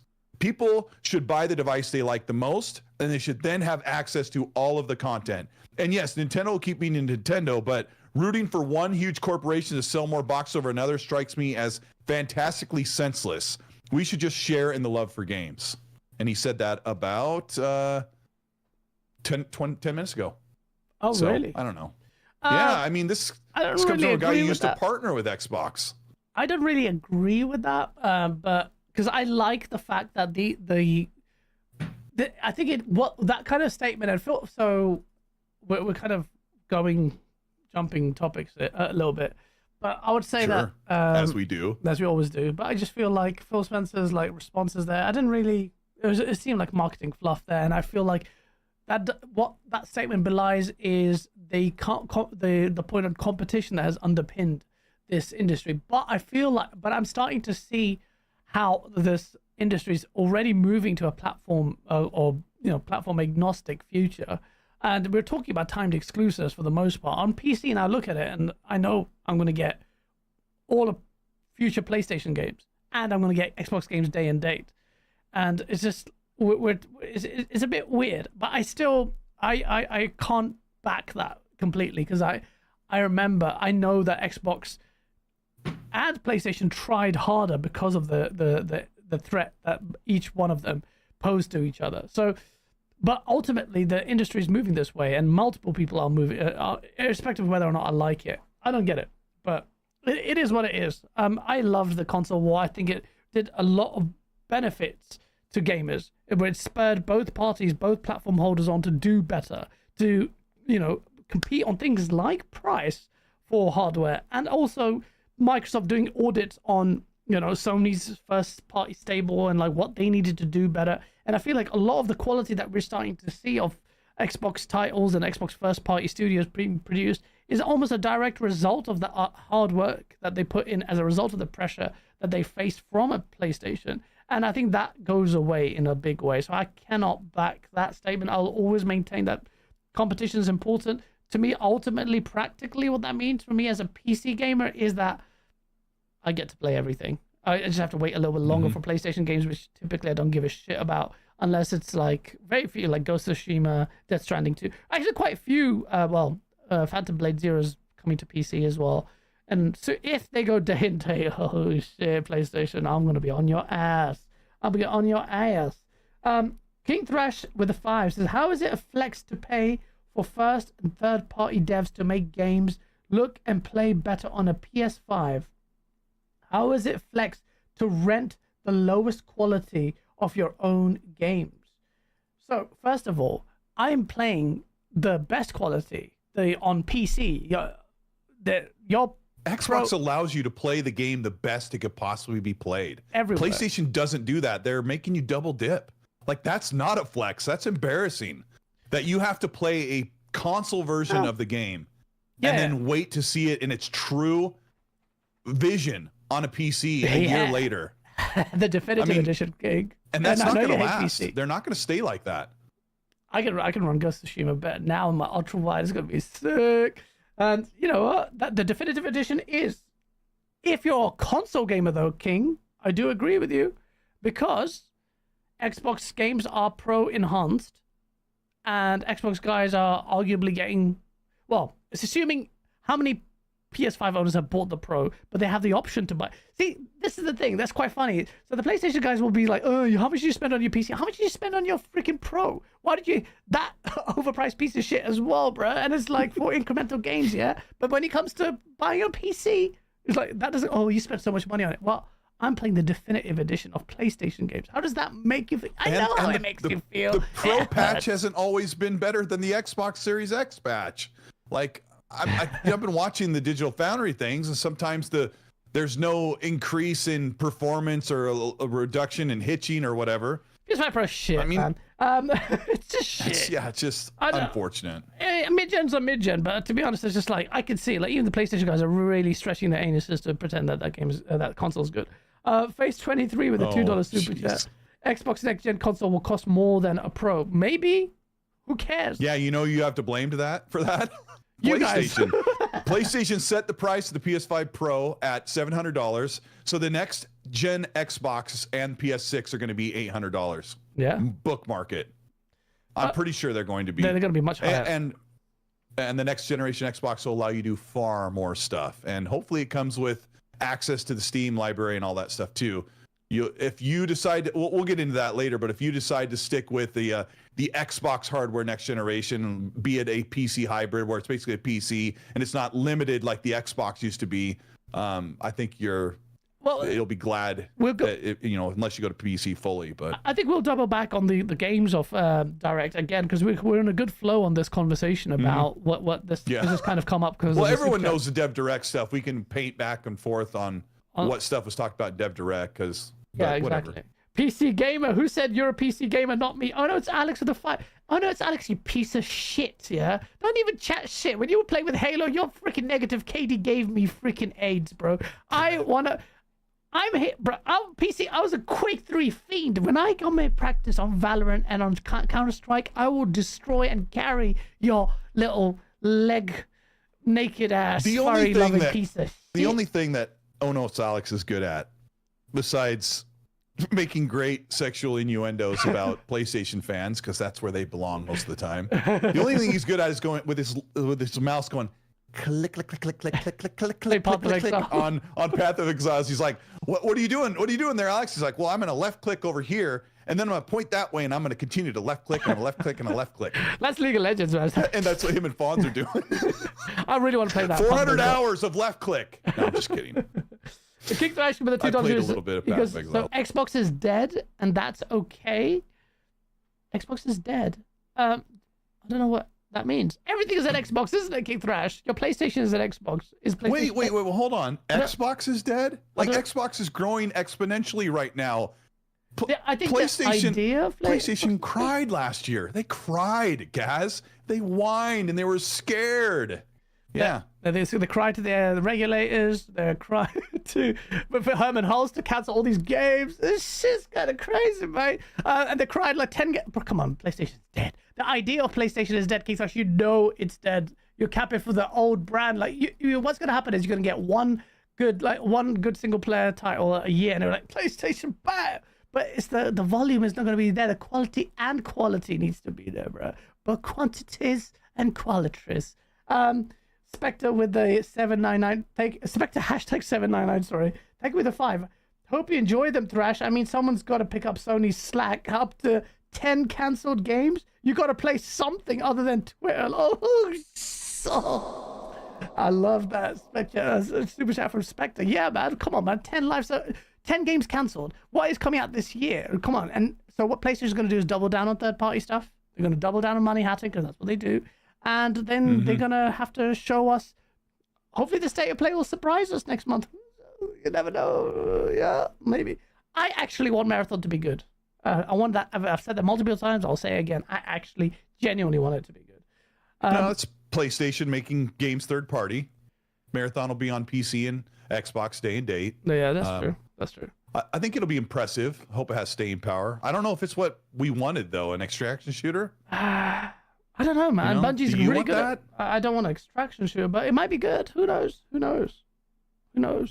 Yeah, you've liked some of those, like finals and Yeah, it was really Splitgate and stuff like that. Yeah. I guess maybe a you'll real like it a shooter, but lot. yeah, it's really good. They're really good. Rambling Entertained with a 10. Xbox has been a PC publisher with a console offering. From before the gen, they said we aren't competing with Nintendo and Sony. They said, yeah, actually, I think you sent me the article. They're competing with Apple and Google and Amazon, sorry. Plus the Redfall interview. Why are people out all of a sudden surprised?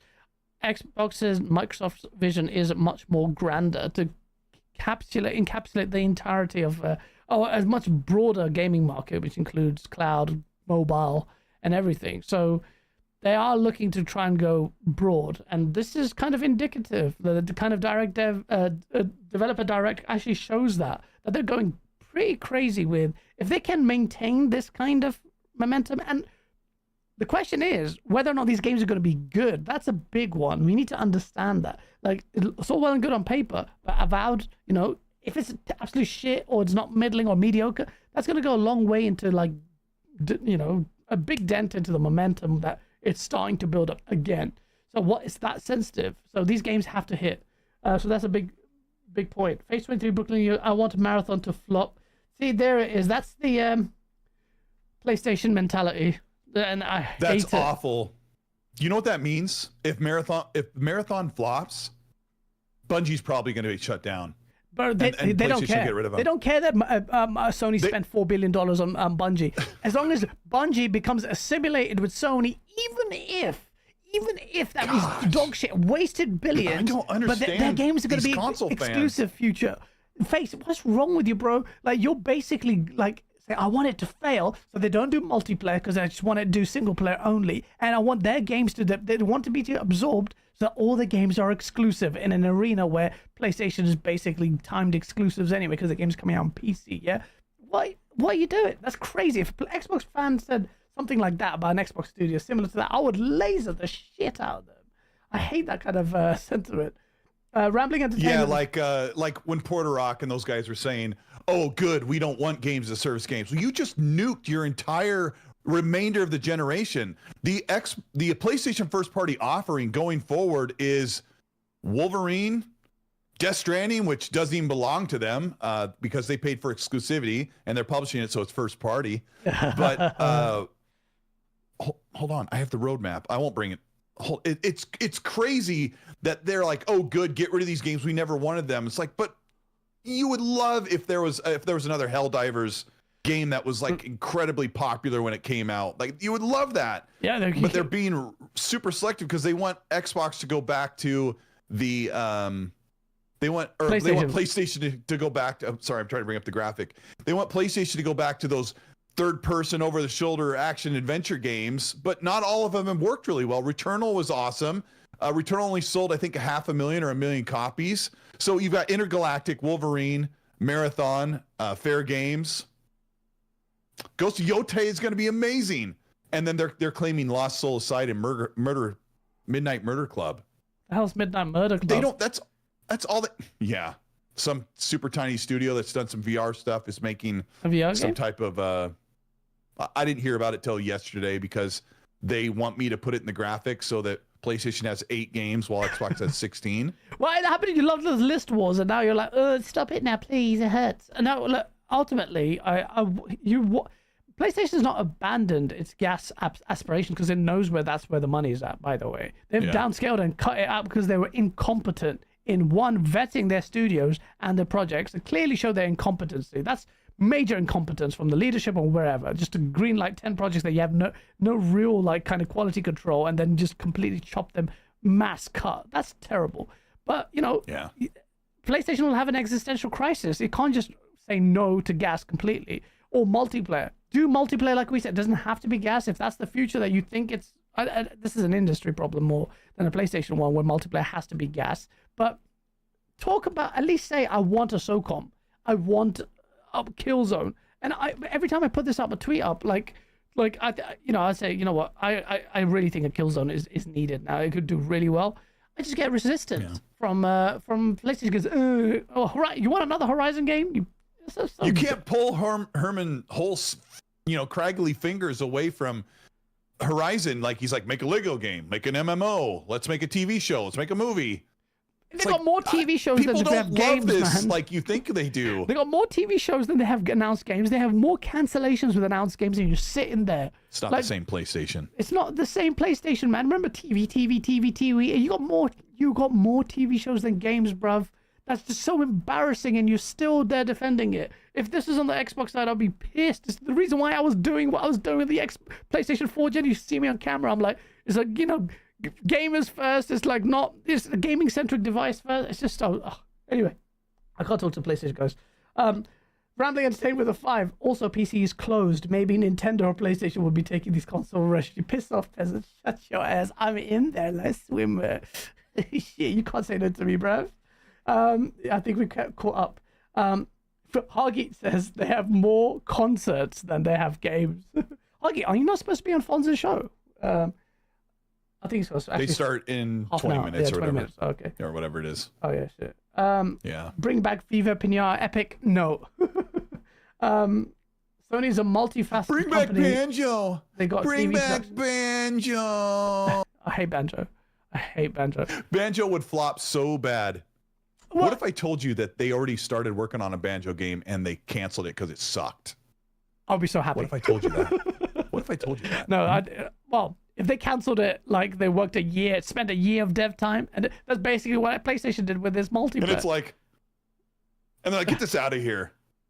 Yeah. I get the testing and stuff, but if you why waste resources on shit? Like, this is the thing, like, I don't understand. You have no faith in your PlayStation's first party pedigree. I really think, I think SOCOM could murk, people come at me. SOCOM could murk Call of Duty. I believe it. I feel like, I don't know why people think this, like, Call of Duty will remain forever, but SOCOM, I'd be really excited to see a third-person action military multiplayer game. I think they could do some crazy stuff. And I still believe in Sony's, well, if Marathon fails and Fair Games fails, I don't know what that's left in their gas stuff, then I'll have to chances? I'll put my hands up. What are the chances that Fair Games, a Saints Row style payday, third-person payday, that one does not look. What? That one looks like really suspect. I'd be kind of ticked if Xbox was like partnering with that. Like, what are we doing with that? Maybe it'll be great. Jade Raymond's, she's awesome. But she can be competent multiplayer gas dev. I don't know about that. She's got a good pedigree, but I don't know. SOCOM makes sense for them. I do agree. Okay, Face, thank you. There's some salvage yourself. You know what? After all this stuff, all this shout out Infinite Umber in the chat. All this stuff aside, and people don't understand the PlayStation's not dead. You don't understand. One, means that the idea of the PlayStation that you loved is dead. Two, it's a take on people saying Xbox is dead. That's why people are saying PlayStation is dead, because people have said Xbox is dead for less than what's happening at PlayStation. That's the whole point behind that that title that everyone's going with. This poetic justice. But I do believe that PlayStation, when it rides the wave and does, learn its harsh lessons from its mistakes, they can foster some really good multiplayer experiences. They will come in the long term better for it, because they're wholly reliant on Sony's wholly reliant on the gaming division to survive, and that's what gives a lot of people faith in PlayStation to maintain, its gaming pedigree, because it has to. Whereas Microsoft, it's not an afterthought now. It's like their third biggest revenue generator.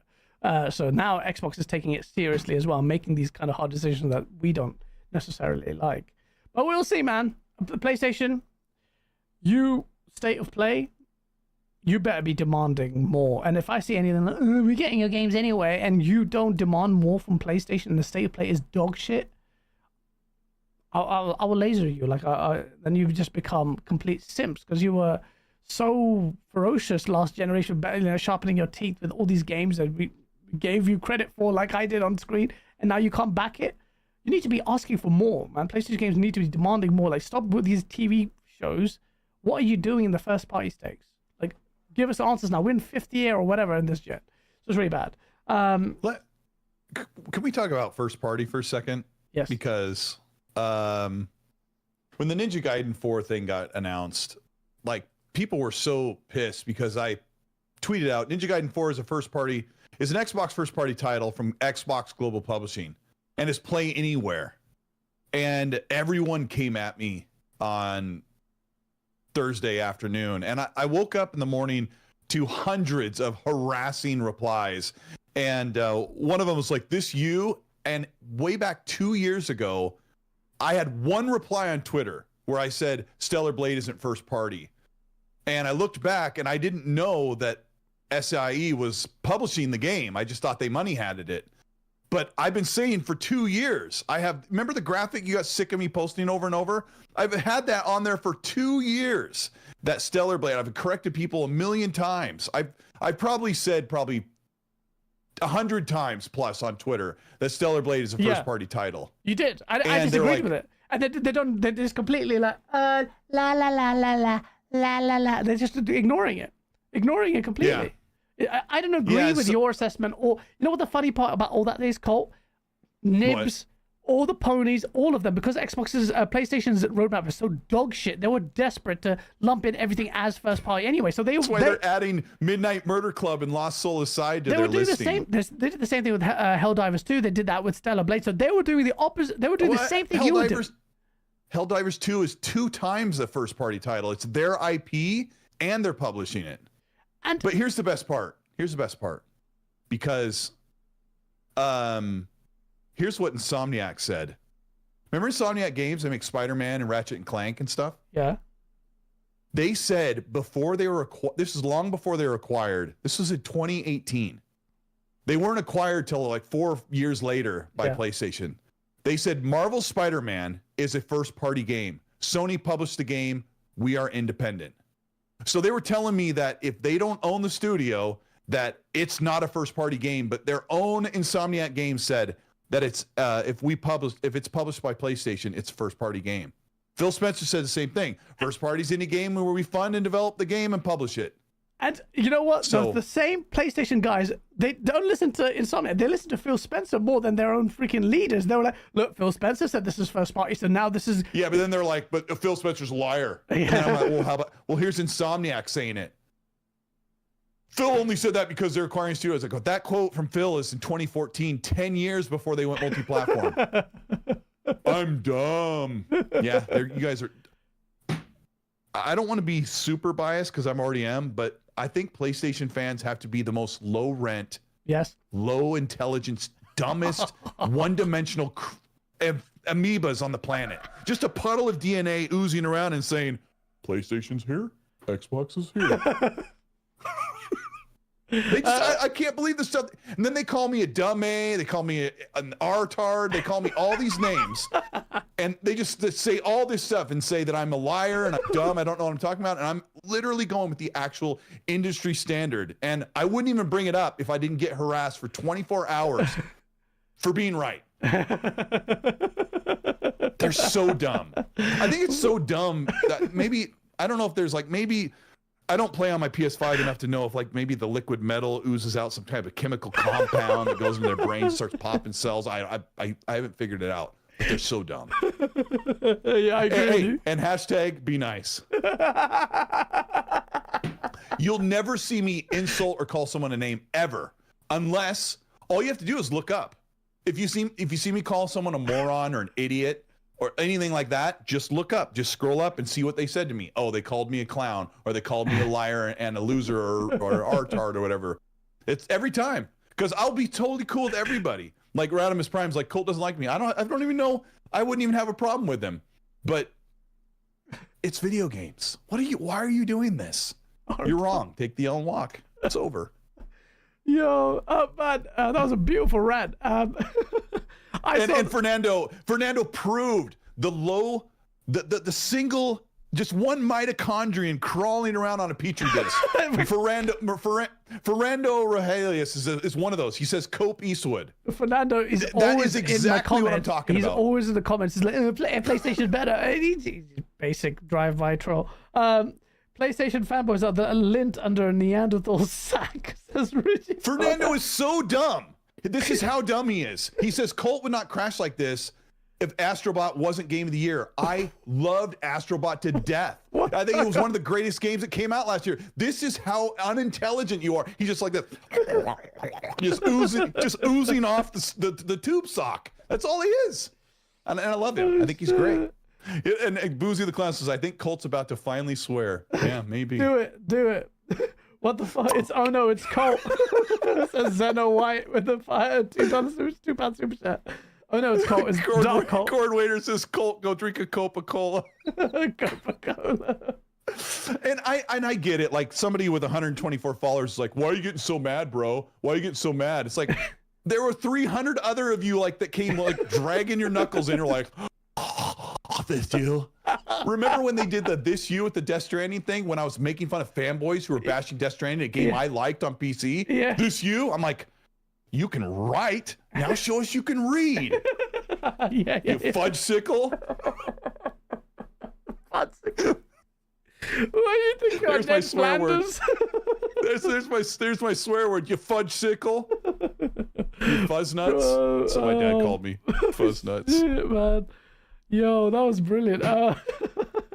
Bro, I saw that shit and but I don't agree with the classification of first party by other people. I don't care, guys. You can have your personal definition of what first party is. I know. Just don't impose it upon the industry and say, this is no Xbox, this is what you need to call it this.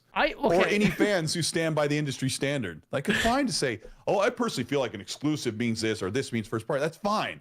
Just don't say, no, you're wrong. The industry's wrong. That's what was so dumb about it. But the PlayStation guys were doing the same thing you were doing. They're coming at you, even though in the graphic you've used it for years, and then you've got tweets from God knows like where is it? You literally said no, literally expressly said ages ago, Stellar Blade is first party. So when it wasn't, you didn't realize it was published by Sony. You said no, it's not. Then where is it? I've got it here. I retweeted it. Yeah, here we go. I mean, I'm constantly correcting Xbox fans who are like, knock it off, Colt, get Stellar Blade off that graphic. It doesn't count. I'm like, it absolutely counts. Here's the definition. I have the screenshots. Is it on this screen is what right PlayStation now? says. 9th of October, 2024. Well, that's only a year. That's only like 6 months ago or 4 months ago. Stellar Blade it is first party. I have tweets from 2023 saying it's first party. But February, they're like, this you? August. Yeah, I didn't know. First parties owned IP like Death Stranding or published games like Stellar Blade. Why are they not? Go grab another one. Find one that's older. Just go quick. April quickly. 2023. There you go. 2023. A couple months after I was wrong. Their first party is dry for almost an entire year until they added Stellar Blade or some VR. Literally right there, 2023. Why are you guys Like glossing over a month or it? two after I had the wrong tweet in February where I said that, keep going, just click through. Like, yeah, I mean, these people are so dumb. Look, But it's March fine, that's what they do. 2023, I'm especially excited for what's coming from first party this year on PlayStation and Xbox. I gotta add That one's a month after I had the Stellar wrong Blade tweet. yeah, that's literally a month later. I gotta add Stellar Blade in there too. Every single disingenuous little melt out there has not even dared to even acknowledge that. The PlayStation guys are just not even saying anything like that. It's ridiculous. And it's just right there for everyone to see. Did you go back in time and change it? They're such twats. Knock it off, Magnum. Knock it off. But I still don't agree Oh, with it. that's the other one. I think Magnum's doing that on purpose so we can have fun with this. They're like, no, Colt, you're wrong. Take the L. You know, Ninja Gaiden 4 is second party. And then I have this. Are you ready for this? Yeah. Send it Where to me. is it? I can send it to you on WhatsApp and you can grab it. It's in the group. Okay, it's in there right now, and you can put it up on screen. Okay. They're like, second party's the industry definition. And then this is how they move their head when they talk, PlayStation guys. They're like, it's second party, they don't own the studio, it's second party, you know, like second person perspective. Second person or second party would literally mean if Ninja Gaiden 4 only was released because it was fully crowdfunded by the gaming fans and no studio helped publish the game. It was like Ninja Gaiden, we want to make Ninja Gaiden 4, but we want you, the fans, to make it happen, and it was fully crowdfunded. That would be a second party game. There's under Colt Eastwood's name banner. You can see it there. Marvel Spider-Man is a first-party Sony published game. We are independent. There it is from Insomniac itself. No, that's not the one I wanted to send you. Frick, hold on. That's the one where Insomniac themselves said it. Again, I don't agree with that. I said that one. This is the one I want. This is the one I want to send you. You ready to put this one up? I apologize. I was in the middle of ranting. I was doing the PlayStation guy head bob, you know, because they don't want to slosh their brain around too hard. But isn't that? Yeah, I know you're playing, Magnum. I know you're playing. That's not the one I meant to say about second party. This one's directly from their own beloved Insomniac, being owned by PlayStation at the time, I think, if you want to bring that one up. Game over, Gregory. Yeah. Second party doesn't really technically exist except to indicate outside studios doing a first party game. Yeah, so second party isn't a real thing. So, yeah. Clip this and share it out, and they'll still ignore it. Someone in the chat actually got it right. It says they're intentionally deceptive and duplicitous, spinning the truth, says Art Vandalay. We know that. We know that. Boozy says it's such a stupid, nonsense, pointless argument. Yeah, and I'm sorry we took 10 minutes on the show to talk about it, but the amount of harassment I got over just using an industry standard is ridiculous. And then a couple hours after I made the tweet that I was getting harassed for, I said, hey, Aaron, is this a first party game? And he said, absolutely. And he wrote a whole thing, and a bunch of people retweeted that, and they were still coming at me. I got a couple today, so it was fun. They're morons. You've got the receipts there. You just laser them as hard as I do, then they can shut up. They won't shut up, but then you just put them in their place and shit on their necks. But that's what. To me personally, this whole argument about first party, second party, the whole point to me is this: like, you've got your own internal suite of studios, and I would like them to do something. So this first party argument for me is that thing, that where, you know, all right, you own these studios, you've fostered this talent, they've gone in, you've created an environment where they've developed these games. Then when you're doing these kind of money hat deals, even if you publish them, it starts to me, it dilutes a little bit of that, you say, I don't know what you call it, just the cred of it. I don't even credit. I don't know. It's a weird thing. It just kind of dilutes the impact of it. It's like, for instance, say when like PlayStation, a lot of their first party titles, I will give them credit that they're building these titles on their in-house engines as opposed to Microsoft's reliance on UE5, which I love. You know how much I love Unreal Engine 5, but because it's such a capable engine. But I will still give Sony props for utilizing their in-house engines more. I'm like, there's a little bit more prestige, is the word, I guess, with you doing that, building your own engines, you know, and then making them shine, because obviously there are trade-offs for both, but I respect that a little bit more. But then on the other side of the coin, I would say, is like, well, PlayStation's games, like, that's why when I say Ghost of Yotai doesn't look that next gen at all. that's what the other side of the coin. We're like, okay, you're working on your homebrew engine, but you've not really taken it to the next steps. So I don't give it the cred. You may think it deserves. I just don't think it's there. Swings and roundabouts. That kind of thing is important. Funniest 10 minutes you've ever produced, Colt, says Boozy the Clown. That was a great rant. Jamie Acts, the quadruple chin little weirdo is going to be clipping the select bits out of this and sharing that out. It's going to be hilarious. Can't wait to see the clips. Yeah, I mean, it's mean of me to we generalize when we make fun of stuff like this, but obviously I'm talking about the people that were dumb enough to actually insult me over being wrong. That's wrong. So that's the internet. Hoggy Channy makes a great point. Good old Hoggy. He says first party or second party, whatever published by Xbox means, it means it's permanently in Game Pass, and that's why it's important for something like Ninja Gaiden 4. So let's double back on the greatness that we witnessed, and we witnessed some dankness. First of all, so the Xbox start off with showing off Expedition 33. I know you're not a massive JRPG guy. This is actually being produced by a French outfit, but bro, this looks so much better to me than I've just lost my brain. It's like I'm multitasking and bringing the it looks so good. And the first thing that comes up is a PlayStation result, because why not?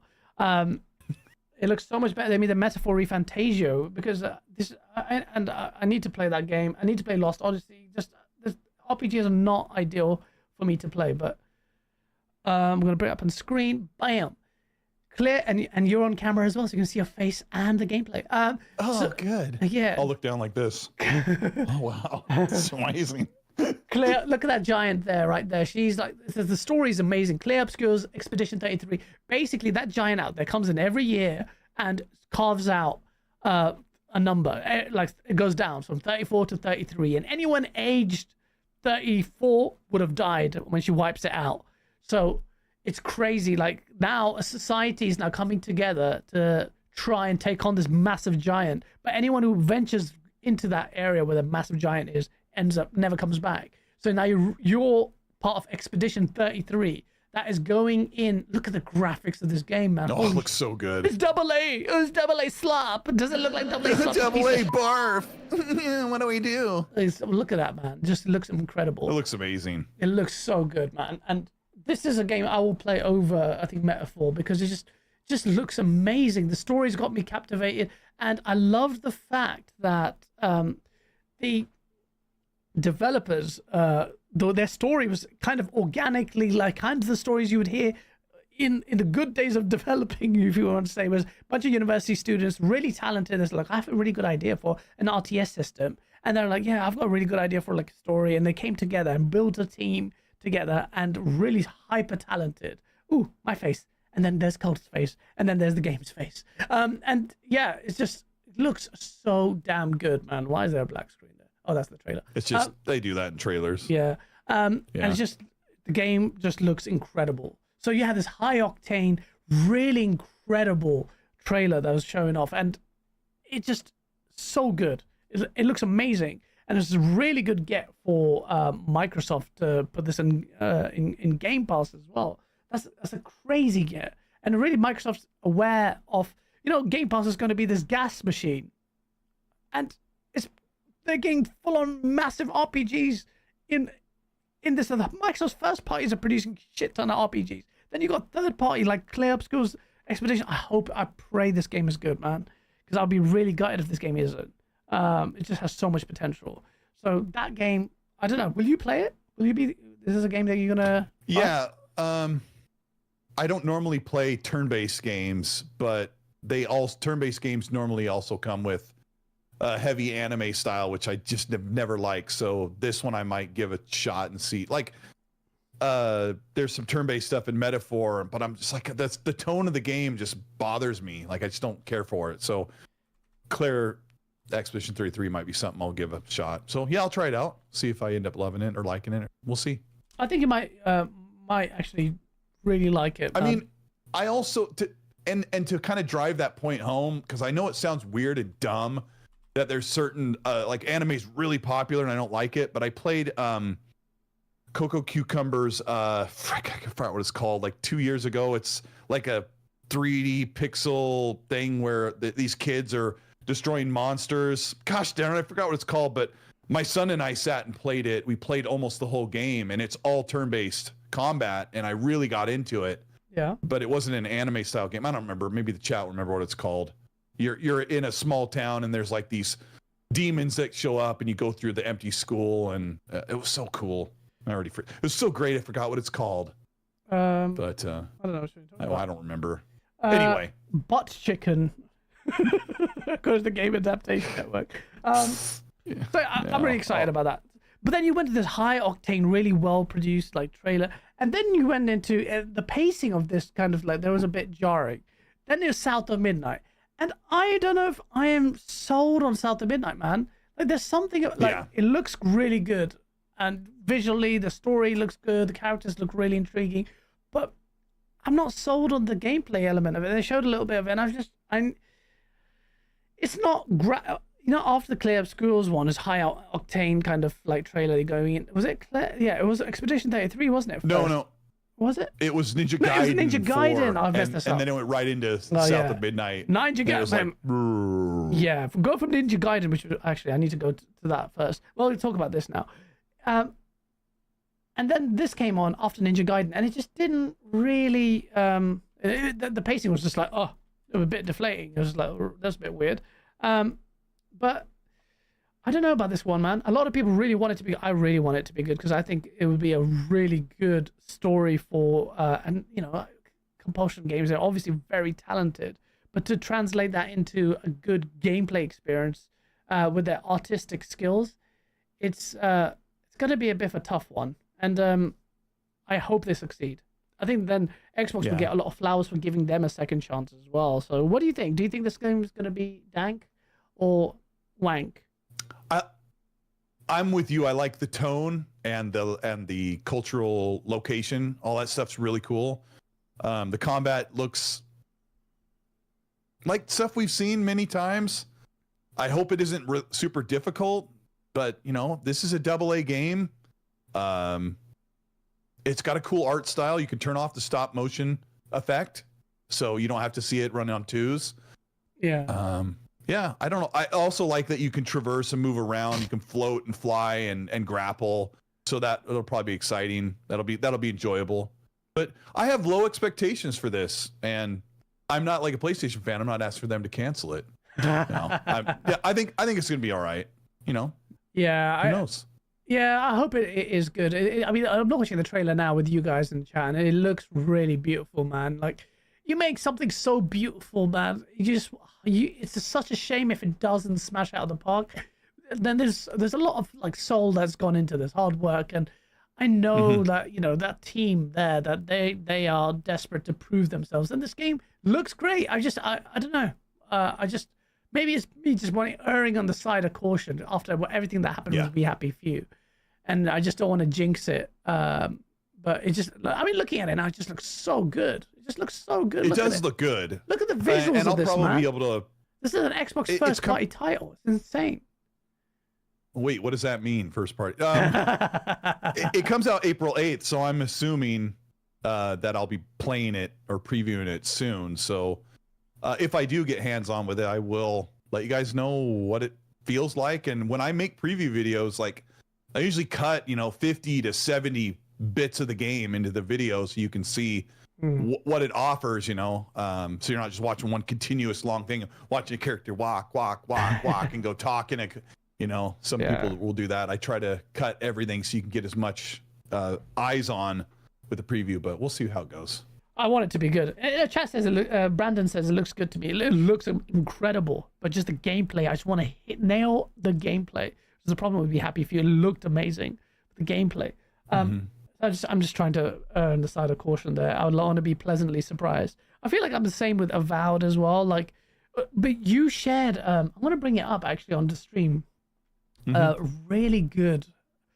Just I'm not overly hyped about Avowed because I don't like that kind of setting normally. Apart from in what's it called? You're not like into the medieval style fantasy stuff. Not much. I'm not always either. Not always. World of Warcraft is slightly different because it was a bit of a weird one.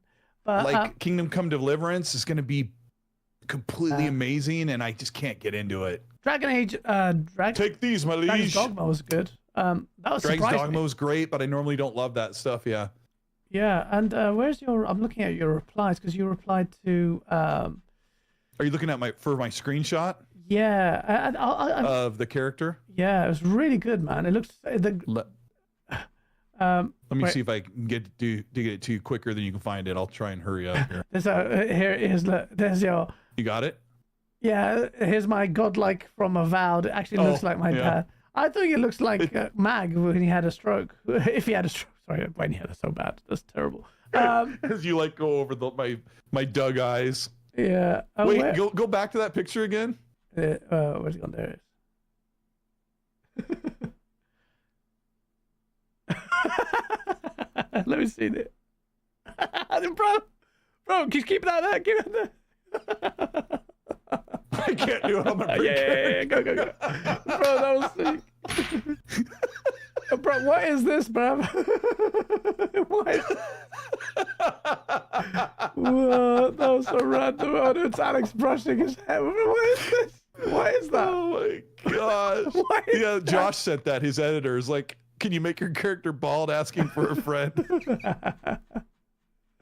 Oh my days. I don't know where it is. You had a really good yeah, well, it was a third person picture. And yeah, I know. It was this morning, so I thought it was. Hold on, I'll just get it for you, so anyway, you don't have to look. Yeah, yeah, Alex. But it's really good, and I saw that picture and I was like, "Yo, that actually looks really nice." Like the vibes in there. That's the one that you've been a few times. This is Twitter for you. Like stuff isn't in proper order here. What's this Tim Dog saying? I'm done console warring. It's over with. I'd rather be friends with people from both communities than Xbox and Sony are doing two different things, really. Both have amazing benefits. So yeah, this is how I want to go about it. Okay. Oh, good Sorry old Tim. about that. Too late, Tim. You can't come back, piece of shit. Anyway. Oh yeah, there it is. It looks nice. I hate how when I'm trying to watch the feed, it constantly like lags behind live. I'm gonna put it on your face there.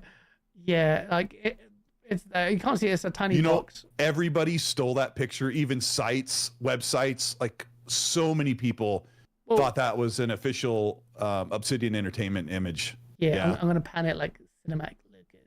Yeah, and everyone's like, "Oh my gosh, look at the ray tracing." No, that's screen space reflections. Screen space reflections are awesome. When you look down, they'll go away, but you know when you move forward, they look awesome. I liked Avowed. Right setting, you can look, but that stuff on the left there, really, I love the way the lighting was bouncing here. This just looks amazing. This area was in their trailer like 6 or 8 months ago, where the camera zoomed in over this pond. Yeah. And my jaw dropped open. Like I think it was last year's Direct. Okay. There was like a brief moment where the camera zoomed in and floated over this location just at that direction. Okay. For like 3 seconds, and I was watching the Direct and my jaw just dropped. I'm like, that looks so gorgeous. Yeah. And the biomes look amazing in this game. That's sick. I don't like the armors. They're really goofy, weird, like accurate, you know, cloths, and there's not, I don't know. I want something cool. And so like the coolest thing I could wear was like the tan cloth with some shoulder pads. Okay. But we'll see. There's probably stuff. I mean, I only got to play in the opening like 2 hours of the game. So sure. Where do you think that game's gonna land?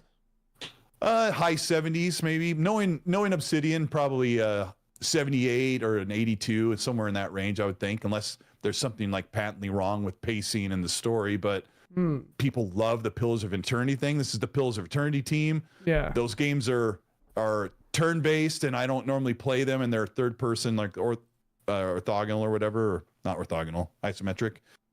I don't know. I really they gave me 2 hours and I stretched it to like 18. I played the biome twice, and then the second time I did everything till there's no more. I wiped every enemy off of that biome that you saw there. Yeah. I enjoyed it, and I think I had enough time to kind of get a grip on how the game feels. It's really challenging. Yeah. So we'll see. Oh, well. Hopefully. Well, you know, the thing is, one of these games is going to hit. And this game is going to hit. And the other thing I need to say is, like, I could tell you, like, Obsidian normally gets this score, but that doesn't always pan out. Sometimes your favorite studio craps the bed. And I hope that's not the case with Avowed, but so far I've liked a lot what I've seen. I can't wait to play more, and I will be reviewing it. So, well, yeah, this Ninja Gaiden 4, this was kind of the rumor mill was going quite correct on this. Oh gosh, yeah. Fark you, who is the king of AI regenerated imagery. Oh yeah, said that he sent me a picture. Oh my gosh, bro, it's amazing. Oh my gosh, I'm gonna send it. I think I'm gonna send it to you in the WhatsApp. You have to put it up. He generated my face on that Avowed character. Oh shit, let me see. Oh my Shout out days, bro. The Incredible Leaf, man. Good to see you. He goes, Gaz, long time lurker, great show. Oops, sorry, I put your face there. What's your Discord? Good to see you, man. The Discord is kind of locked for Patreon, man. You can join in there. I can share it, actually. I'll share it. This should be a lot of Patreon thing. Oh, actually, let me do it later. Because I'm on Discord right now, so if I go in there, it'll mess it up. But you can join the Patreon if you want, or just reach out later, and I'll try and send a link. But thank you for that super chat. Sorry, what was I doing? Oh yeah, boom. Ninja Gaiden. Go look at WhatsApp and grab that image real quick. Look at this game. Oh yeah, I'm gonna do that. This game looks amazing. I'm playing Ninja Gaiden Ninja Gaiden 2 Black Remake, and it is so good, man. Although it's not perfect.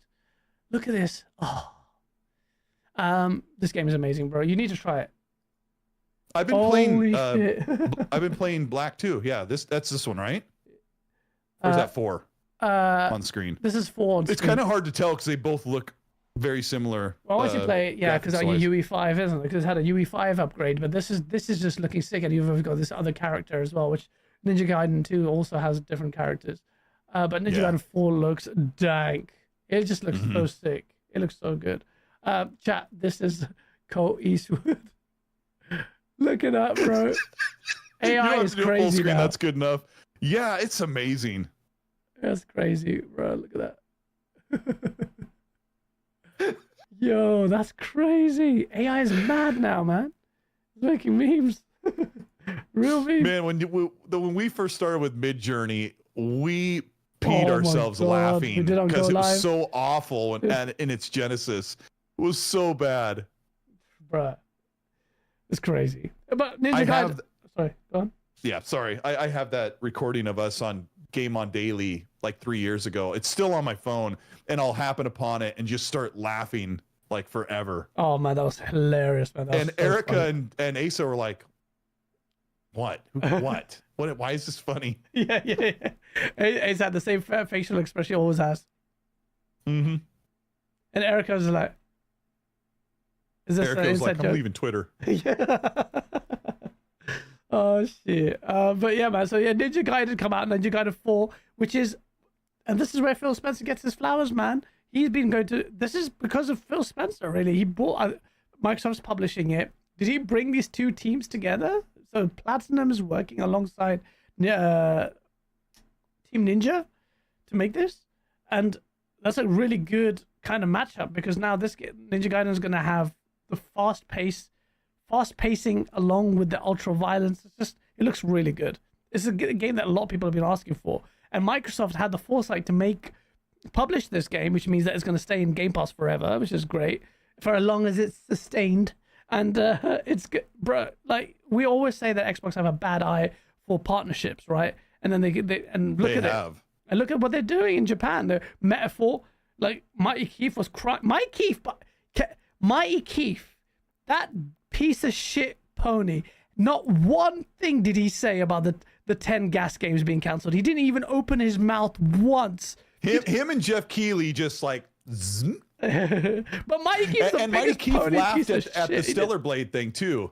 He laughed at the Stellar Blade thing. Like he's just as brain dead as the rest of them. Bro, and he didn't say anything. He didn't say anything about the 10 gas games have been cancelled, the Horizon MMO be cancelled. He replied straight away to that fund manager talking about Xbox Game Pass predictions when Microsoft came out and then actually corrected it. He did quiet. He didn't say it. And then he replied to Nick Marseille about your tweet on the first party thing that they took out of context or deleted or erased the reference to it.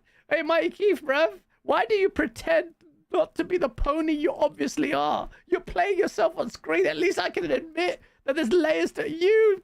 Absolutely, this guy. I don't know, man, what's happening with him, but clearly the Ozempic he's boosting himself is not working. The Incredible Leaf Colt the screen space reflections are unplayable. Alex Alex from Digital Foundry. Well, I mean, it is pretty funny, but Alex is one of those guys who's like really praises when devs mix and match things that fake lighting and reflections and make. He's like, Alex from Digital Foundry says, why lean on ray tracing when you can use cube maps and baked in lighting and screen space reflections and mix all this stuff together and make games look incredible. And I don't know. I love that. That's funny though. Unplayable. Bruh. So you had Ninja Gaiden, and then you've had Clear's Obscures 33. Both look incredible. South of Midnight looks like, for me and you, it looks beautiful. It looks stunning, but we have our reservations about the whole thing. But you know, that's not even the freaking source, bruv. The real source came in, and you had a chance to see this stuff early, right? Like you got to, you got early access to the Dev Direct or some shit or some footage. Yeah, I got to watch that segment of the Dev Direct Dark Ages footage on Tuesday, like 3 or 4 days, 3 days before. And then there was almost hour long Q&A with Marty Stratton and Hugo Martin. So, oh wow. Yeah. All that stuff you guys probably know, like they took inspiration. They were going to call the game Doom Year Zero. Yeah. But they didn't think that was cool enough, so they switched it to Doom the Dark Ages. And then once they started shopping around hey, we're going to call this, all these people were like, oh my gosh, that would have been the way better name. And so they were like, dang it. So they based Doom the Dark Ages off of Frank Miller's Dark Knight comic series. And he explained some of that stuff, which I don't know because I didn't read those. But he says they pulled like that inspiration of the Doom Slayer becoming who he is and going into the world. And some of that was like not in the Dev Direct, so that's pretty cool. They also said that they decided not to do multiplayer this time around, so the whole team could just work on making the best campaign as possible, which probably also lends the reason why this game is out now instead of a couple years from now. Yeah. And I don't mind because I didn't play battle mode. I know people love it. So I didn't like. Are you upset about that? No, I didn't like it. It just wasn't. It was okay, but it didn't grab me. I tried a little bit. I loved Doom Eternal, but this game is the culmination of, bro, like, you know, when you're sitting there wondering, like, how can they make it better after this? That's what I was thinking about. Like, how can you make it better after this? This was just absolutely incredible. I was just stunned by it. It looks so much fun to play. The parry there that you see with the shield is so dang. Yeah. I think that shield's going to be used. It's like everything I like about, you know, Sekiro and everything put together with the parry windows and then the aggression. They took away all the exploration as well, which I thought was a little bit of a weak point from Doom Eternal, that whole exploration, you know, verticality stuff. I thought that was... You were the first one I thought of when I saw the pre-preview for this. Yeah. When they showed the difficulty sliders and you could speed up things. And I'm like, you were the first person I thought Gaz is going to crank up some of these things and make the game just a total intrusion of his rectal cavity and just make it so difficult. Yeah, the speed. No, I'm going to do it. Yeah. This is a game I want to complete on Nightmare, and I'm going to do it on stream. And you're going to see me cry. But this game just looks amazing, man. This is the old Doom. Look, they're showing here. And then this is where they focused on it, jump and shoot. And they said in the Dark Ages, you're going to stand and fight. And I love that because it just focuses on aggression, counter, parry, and then attack. And it just looks so damn good. Let's look at it. Look at the arms coming off. Oh my gosh. It's so good, man. The game visually looks good. The level design looks incredible. The character and enemy designs look good. The weapon design looks crazy. And the game's story is crazy because now the game story isn't relegated to codex. Like the old game's stories was in the codex, and I loved the story. I was like reading this stuff. I'm like, this is amazing. Why is it not? There's going to be cutscenes. There's going to be voiceover dialogue walking you through what's going on. And they said that what was the other thing I was thinking of? They said that, like you were saying, like where do they go from Eternal? And some people might be worried about this game being different, but I've played so much of Eternal and Doom 2016 that if they did another Eternal, I would kind of be like bummed out. But since they flipped this formula and they made the game wider and you're on the ground, you're just this like fast moving tank. I'm so excited for it, bro. I also hated the parkour. Like I have to get all the way up and over there, or reload a checkpoint if I can't do it. Like that's going away. And I know there's a lot of people that didn't like the not just the parkour, but the what do you call it? The platforming. Challenges or getting across and over and through something before a gate closes. Like that stuff's fun for a little bit, but this looks awesome, bro. This looks amazing. I mean, we love Eternal. How could you go wrong? This is gonna be awesome. Yeah, man. Doom Eternal is just gonna be it's gonna take away, like, bro, like this is one game that I will reach out to Microsoft and say, yo, listen, I know I've been a dick to you guys, but you guys need to let me play this game. Give me a review code, please. Aaron, listen, I'm sorry about the stuff I said about Phil, but I want to play this game. Can you give it to me? I just genuinely want to play it, man. Just like, it's so good, man. This game just looks sick. Just looks so good. And you know what? I can't wait. And it's on Game Pass, which is ridiculous. It's just like, so this, well, if you're on Spotify, you probably can't see this, but unless I make it into a video. But look, there's a section here. This one you'll have to. Yeah. This stream you'll have to make it on demand on Spotify and video. Yeah, I'll put it on video. You've shown too much stuff like up on screen. Not to. I'll do that. And thank you guys for listening and checking this out on demand. That's cool of you. No, honestly, I'm grateful for everyone who tunes in. I'm so grateful that we had 300 odd people still on here after ages. Yeah. Hit the like button for Gaz. I want to say real quick, I don't understand the tethering system with the shield saw. You throw it out and you can jump a gap. Like I've watched it like 9 times. I'm like, how does that work? Yeah, it's a bit of a weird one. I think once you get hands on with it, it'll make more sense. But I do feel you. I saw that as well, and I was like, what? How does that work exactly? What about the shield saw like spinning in the dude's chest? So sick. And I like the fact that they could cut down the animation stuff because that felt like a little bit gimmicky. They're showing here that they can change the settings as well. Look, this is all the settings. They can like increase the days duration or the speed. Speed is definitely, I'm gonna increase just to go real 140%. Oh, days duration. Okay. Yeah. That's usually long enough. And but you can fine tune this because the Doom the Dark Ages or Doom Eternal's DLC was so difficult. I haven't even finished it. And how did you like how Hugo was narrating, like walking through what the game is? Oh man, it's amazing, man. Like it just got me hyped, man. You're in the mech now. It's like, what, the flying section? And it doesn't feel like they said the Titan is like it has its own levels. It's not like a one and done thing. And then the flying dragon thing has its own levels, and there's upgrades for both of those. So it's not one of those things like, oh cool, this is that one part where you get to fly the dragon. They've actually built out moments in the game where you do that. So like it sounded like there's levels where you're only flying around in the dragon. So you're supposed to be flying like really fast and shooting stuff. And I think Hugo did an amazing job selling the game. Like he stood there and just like said every word perfectly, and then all the clips show in, and like the dude's punching a dude when he said you're gonna punch ponies if they spend $70. And it was great. Yeah, man. I didn't used to use the word ponies until you met me. Yeah. I think it was when they bought Bethesda. Those guys were so insufferable. They were so afraid that I started just, they're ponies. It's great. Oh, there it is. That's the little teleportation thing. That's pretty cool.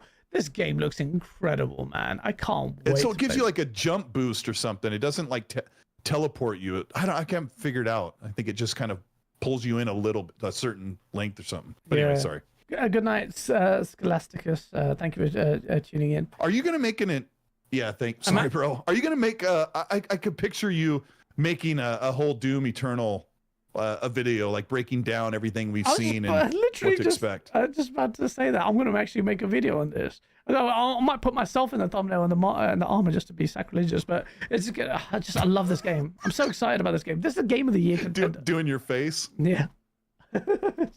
It's gonna be, oh man, this game is it just looks so good. It's just so good in software. And The title will be Dank the Dark Ages or Doom the Dank Ages. that's a sick shout. Doom the Dank Ages. That's a sick shout. Look at this game, man. Oh man, this game just looks sick. It should be the most cringe preview video for Doom. Yeah. But you know what? At And then least you I'm cut in genuinely safe, hyped like about taking it. a dump in his yard. Bro, we are filming the craziest source video tomorrow.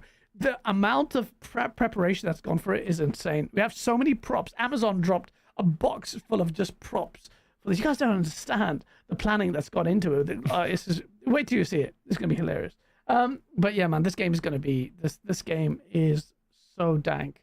It's software. And when you see this, I'm like, bro, just let id Software deal with Halo or a property of Halo. Just give it to them. They understand first person. I know. Just give it to them, please, Spencer. I know I've burned bridges. I know you hate my face, but just consider it. id Software could do something with freaking look at it, man. Look at it. Look at Give it. Halo to Arcane Austin. Oh no! Don't give it to Arcanist. They're dead anyway. But by the way, look, the story here is insane. Look, they're telling from the perspective of the enemy. It's so good from the bad. I don't know what's going on. It's just so. Does he have a gas pedal for that dragon? Was that what he? I think that was for the mech. I think. Well, his foot hinged down on the gas pedal, and then the dragon took off. Oh, was it? Oh, maybe it was. I don't Bro, know. they don't give a fudge. They're just like, flying dragon, gas pedal. This game. Wait, what do you guys call it in London? Do you guys call it the petrol pedal? No, just call it the accelerator.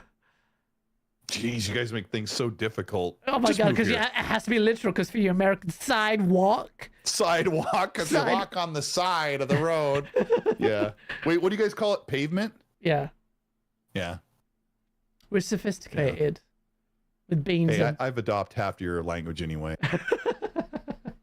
We're not sophisticated. But yeah, man, Doom just took it to another level, man. So it was Ninja Gaiden, then it was South of Midnight. I think then it was Doom.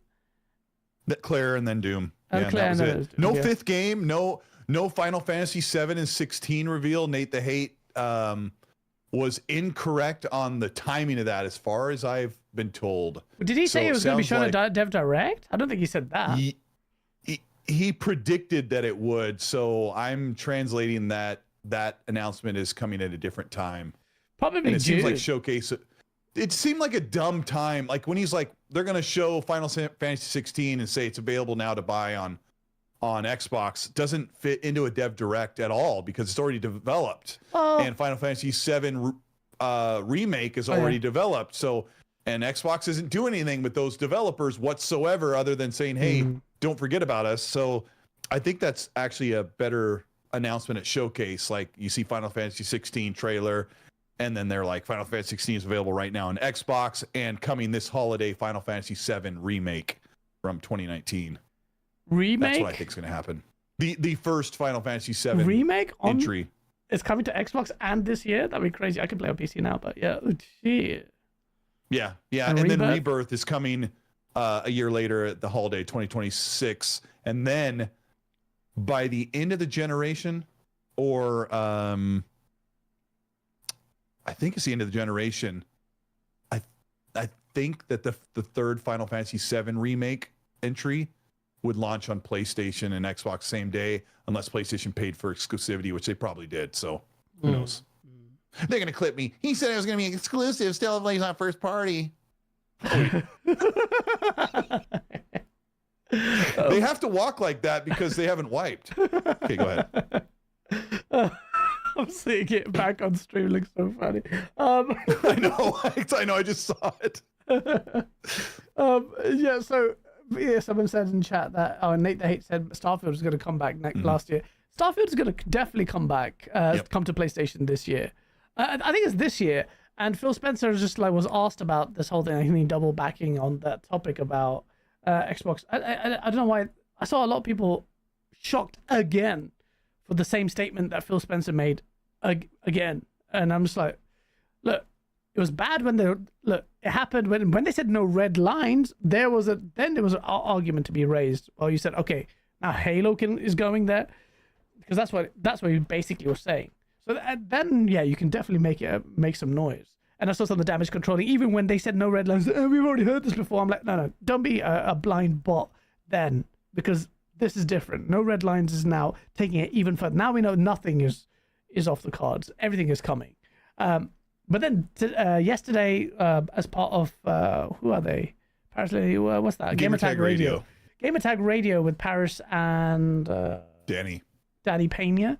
Do you want me to do this segment for you? Yes, please. Just kidding. Yeah. People, I'll excuse us both. When you're doing a live show, sometimes your brain gets like trips over itself and gets so worn down.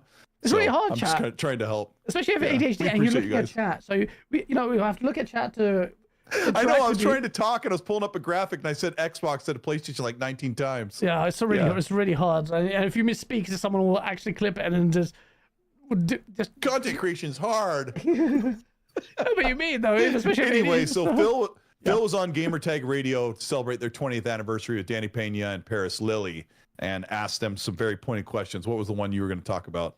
Well, the main the one that Paris Lilly cheekily asked about was the one that was on the tips of everyone. Everyone was like, and the way he framed it was really good. He said, a lot of people are wondering what's the point of buying an Xbox if the games are everywhere. And Phil Spencer's answer wasn't that great. I like the bit where he said, okay, it was from the dev perspective, whereas like we want your game to be at as many screens as possible, which is basically saying, look, we know that our platform is tiny compared to everyone else, so we will make sure that as many eyes on it as possible, because out of necessity, it's not out of choice. Xbox is doing this out of necessity. Let's just get that right. And the rest of it, meandering response was a lot of, in my opinion, it was a bit of fluffy things, and I don't want to gatekeep stuff and this and that. And I think that's genuinely his desire. He doesn't like exclusives, but he actually has it for a long time, since way back to like 2018 or 2019. Yeah. But the thing I actually really thought was interesting with his framing of what he said was, well, we want people to buy and he said boxes in our name, so obviously we're committed to hardware. But the way he said we want to win. I think the word was win on hardware, on the basis of the hardware itself, and it alluded to more kind of unique designs there, so something to offer. So it has to be something innovative, and I feel like that's the kind of thing that will inform the design. There's a lot of R&D that's going on, and they've got a roadmap that he alluded to about their hardware team delivering on the next bit of Xbox. And I think, obviously I'm on PC now, so for me, I'm going to get the best gaming experience, like in terms of raw power on PC, like 5080, 5090, wherever one I end up buying is going to just murk the next gen consoles anyway. So what am I excited about, and what is the grander market excited about? Like, what are the new gen of people are going to actually buy? We know PC market is growing massively. We know the next gen are moving to PC quite a lot. So what is it? So he mentioned stuff like the Lenovo Legion Go and stuff. I think they need to take some risks, make sure that this device isn't just your typical box, Xbox Series X kind of box. It has to be something opens up to Windows or something, or Steam, and really like offer something that PlayStation can't, something that's different. It has to be innovative in that sense. If you can get Steam or something running on it, basically these consoles are glorified PCs anyway, but just really just limited.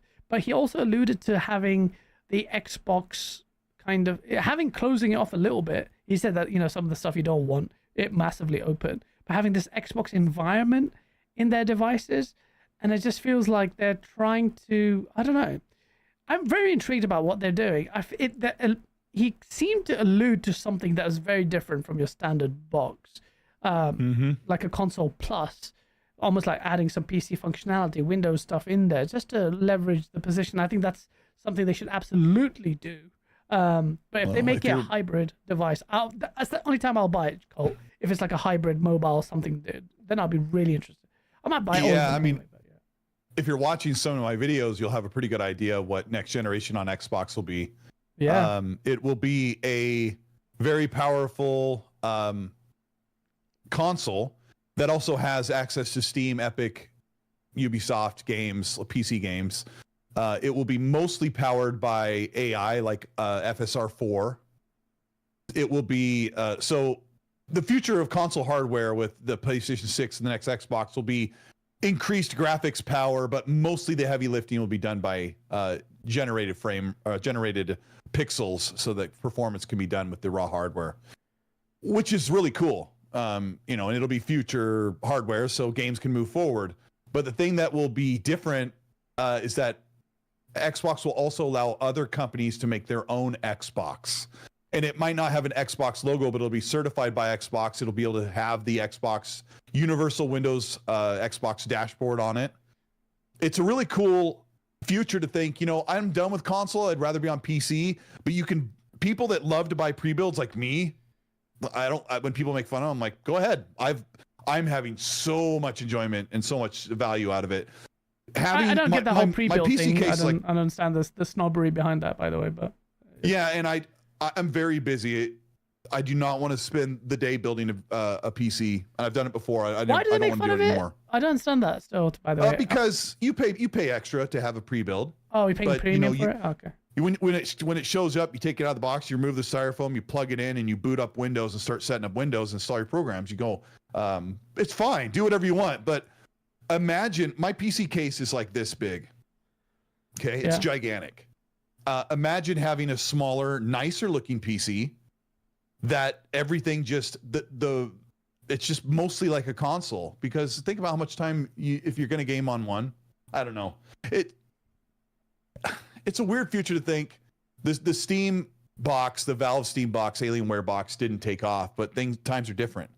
So if Lenovo or Dell or Samsung make this console PC that also takes console games, I mean, Xbox is not going to be the only one porting their games onto there. It's going to push PlayStation to PC even faster, but I think they're moving to PC even quicker. So Xbox will be, I don't know, Phil just said people should be excited about the hardware, so they're still going to do it. But the reality is Xbox is going to sell 30 to 40 million series consoles generation, maybe 50. That's it. But it's crazy. If they sell 50 million consoles on the precipice that no one wants one and it's a dead console, I think everyone's just going to kind of have to laugh that off. The reality is that next generation, Xbox may only sell 15 or 20 million consoles, and they're going to be like, that's fine. It's just, that's where the customers are going to come in and we'll serve them there. But games could never be gigantic until they're available to the masses. Imagine Marvel Rivals. It is one of the most popular games right now. Imagine if it was a PlayStation exclusive and wasn't coming to PC. How popular would it be? Well, considerably less. People are bragging about just the Steam numbers on Marvel Rivals. And isn't Marvel Rivals on Epic Game Store? Isn't Marvel Rivals on Xbox Series S and X and PS5? Is it on Epic? I don't even know. What? I don't know. Is it on Epic Game Store? I think it is. Oh, I didn't. Look. I don't know. I'm pretty sure it is. Epic Game Store, Marvel Rivals.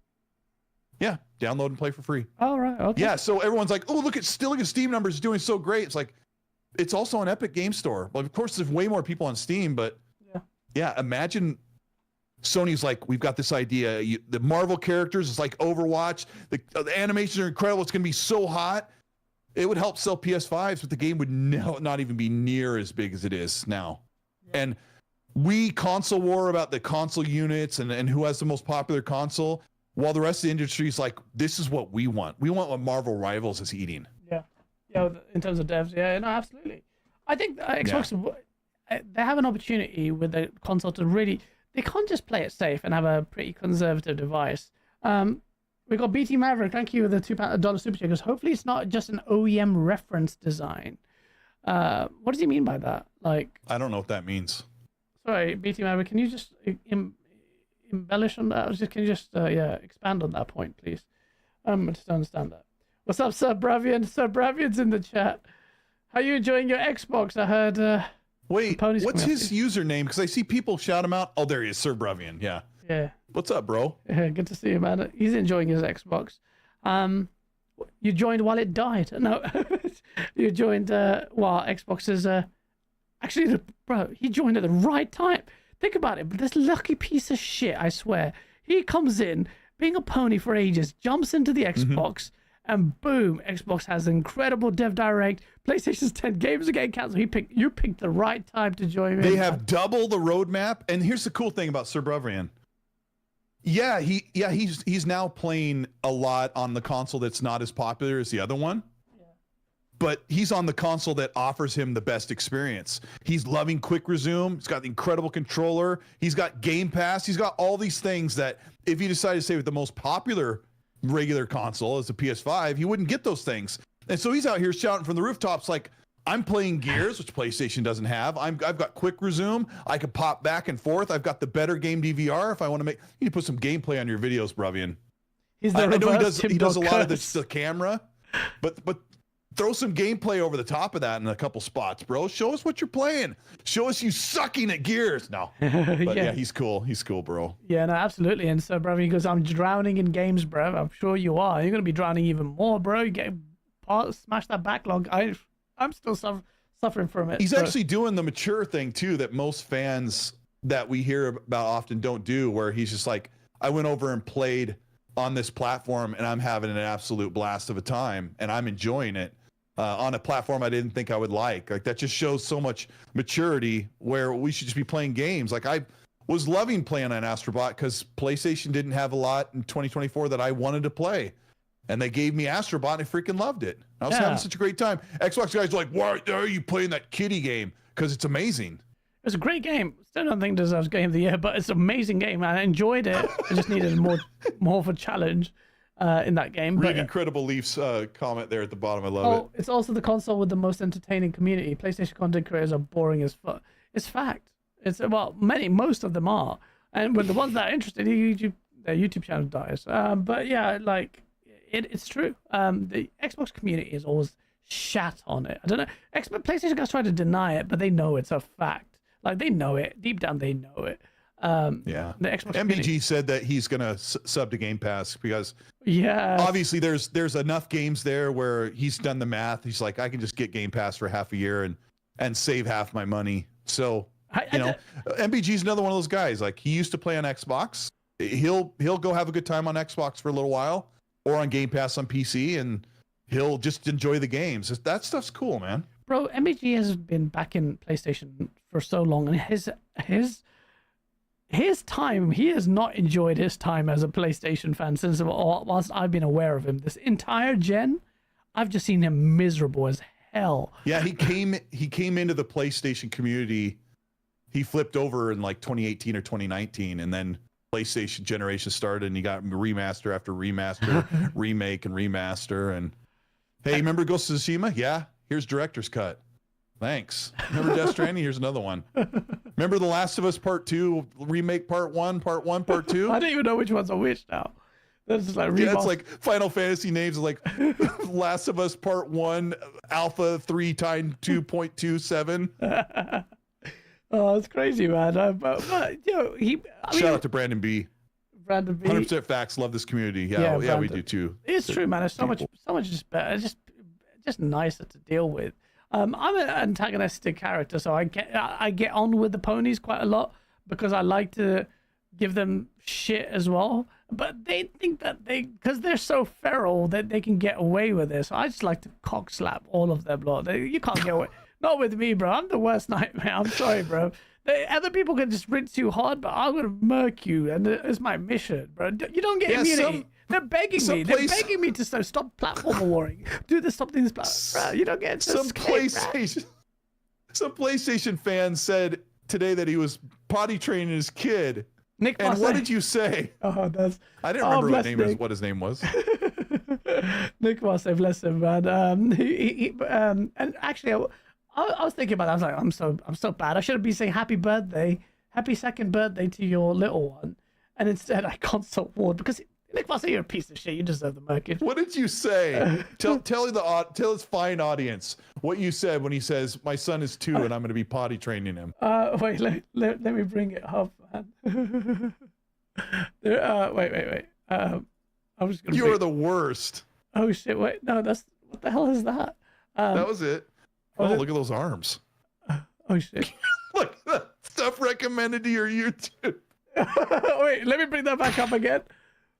You 6 cents, you build a lot of muscle. Fuck your pro. I don't know what act man is. I don't watch a shit. I mean, only 2 genders. That's like the same crap that's always being shoveled to me. You know, Digital Foundry, F your pronouns, some dude's biceps, you know, Elon Musk. Only 2 genders. Ninja Gaiden. What is this? Winter Soldier games. I'm not even a Marvel fan. Doom, DLS and Digital Foundry. Oh my gosh. Oh my god. Oh, this is brilliant. Wait, let me show you. Yeah, for Nick. If Nick, I know you're watching this, so happy birthday to happy second birthday. I don't have any tips for your kid to potty train him, but this is it. Because today my son turns 2, starting potty training. Any tips or suggestions are very welcome. I just said if he shits himself, tell him it's okay because PlayStation just did it too. You ratioed the fudge out. You are the worst person on the planet. His 2-year-old son, and you're like, PlayStation just crapped the bed.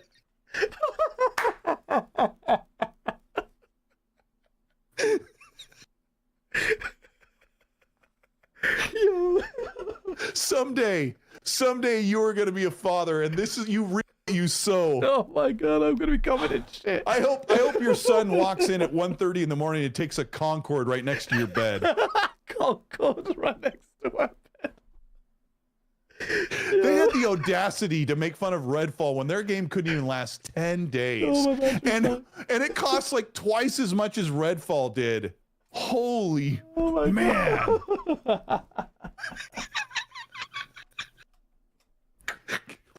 Leo Mingoda says a con turd. Yo.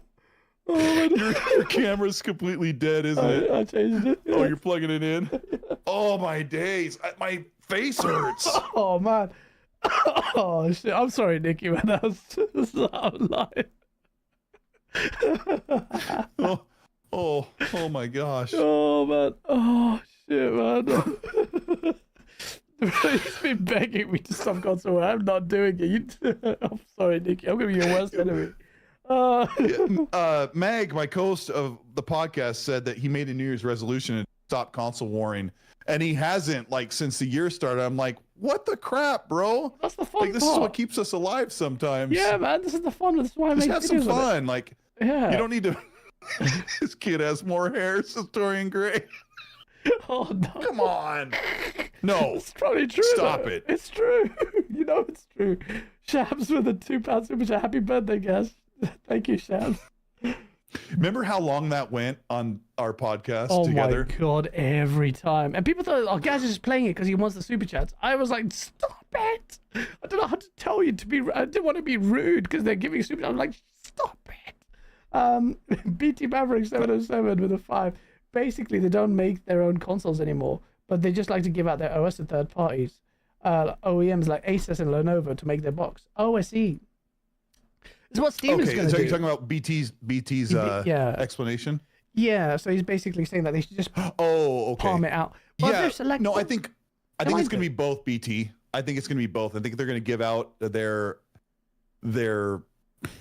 requirements or their expectations. I don't know what you call it, of what the console needs for everything to work, and then the software will support it. So people have the option. It'll be so funny because it'll further reduce the number of possible Xboxes if people buy an Xbox certified. It don't even be called that probably, because you couldn't walk into a store or go online and see something say Xbox certified. It'll probably just say it'll just have an Xbox. I don't know how they'll do that. Microsoft or Xbox will probably have their Xbox logo somewhere to let you know that it also is like fully equipped to play console games. That's the other thing I didn't explain, is that this console hybrid would also play your versions of games. So this one doesn't count because Marvel's Guardians of the Galaxy is play anywhere. So if you own it on Xbox, you can play it on PC, and your save and your achievements are like right there. But let's say it wasn't like you're like, well, I want to play Dying Light 2, but I never bought it on PC. So can I play it on this new hybrid?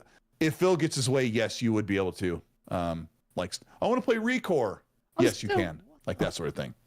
It's a far stretch, but he's working it out. The industry's changing. Industry is changing, and you know what? This is the thing. There's an interview came out, Phil Spencer, and Jada was desperate for me to be pissed about this, like trying to get it right. Hey, anybody see gas? I'm like, what do you want? I made videos on this. You guys, he was so blind to the 10 games cancellation. Then he said it was a good thing, and then this guy's like trying to attack me. We already come to terms with it because the reality is we're playing these games. I've been playing Ninja Gaiden 2 Black. It's gonna be amazing. It feels so good. Honestly, it feels good to be like. I'm on PC, so I get Steam, I've got everything. So I'm getting double dose of Xbox Game Pass games, and I've got so many Xbox Game Pass titles on my desktop, which to me is quite telling because I don't like the Xbox PC marketplace. I think it's dog shit. Xbox, you need to fix it. Why is it that I don't have DLSS on the Game Pass version? Why is it inferior to Steam? It's dumb. You need to fix that, and quick. You can't be sitting there like you were with the game recording DVR stuff that took you ages to fix. You have to fix this now. It's a very pertinent issue that you need to resolve if you want serious traction in the PC market, which you know is growing. I'm sure you know this, Xbox, but they should know what PC gamers are demand. Like they require a certain level of quality of life and conveniences, and they don't offer it. When I go into the Game Pass PC app, I'll go through and I'll scroll through in alphabetical order. A's at the top, Z's at the bottom. And I'll scroll through and I get to C, and I click that. What's this game? What's Celeste? I'll click in. I'm like, no, I don't like that. I hit back. Goes all the way back up the top. I scroll all the way down. I'm like all the way down into the R's, and I'm like, that's like 1 hour. One employee could be like, we need to fix that so it remembers where you are. Like we need to update that. Yeah, quality but they're so clueless of simple quality of life features. Look at Steam. How does Steam work? Just copy most of what they do, and I think you'll be okay. Yeah, I think that they need to do that. They'll get there, but I think that the impetus is for them to change. I think it's really good, though, in this space where you have the players doing something different. This is why I strained, as much as I've been frustrated at my Xbox's multi-plat strat, I'm more excited about what that forces them to do on the hardware front, like for this handheld device that will, accompany my gaming experiences. What they're going to do that's different and distinguish themselves from Nintendo and Sony, and the games they're obviously, remember, the quality has to be there. I'm not saying they've won until Avowed's reviews come out, and Avowed is just one title, but all these titles need to hit. They look really good, and I really hope that they smash it out of the park. Then you're going to have a lot of momentum going forward, and Xbox's second half of the year, then we've got what? We've got Ninja Gaiden 4 coming in the second half. Outer Worlds 2 is supposed to come out this year. Crazy. And then you've got, what's it called? Assuming Fable doesn't get delayed. That's supposed to be a 2025 title. Do you think Fable's going to come out this year? Yep. You think Fable's going to come out this year? Wow. Yes, sir. If Fable comes out this year, this will be single-handedly probably the best year of Xbox since God knows when. Like, come on, bro. If it smashes it, obviously, but Fable could be incredible. Xbox is poised to be publisher of the year this year. No, who's coming close to Xbox? No one. No one. So unless they mess it up royally, and I just don't know how. Well, you all surprise me, eh? Xbox is going to smash it out of the park. If they release Fable, I'm assuming GTA 6 does get delayed, which I suspect it might. Bruh.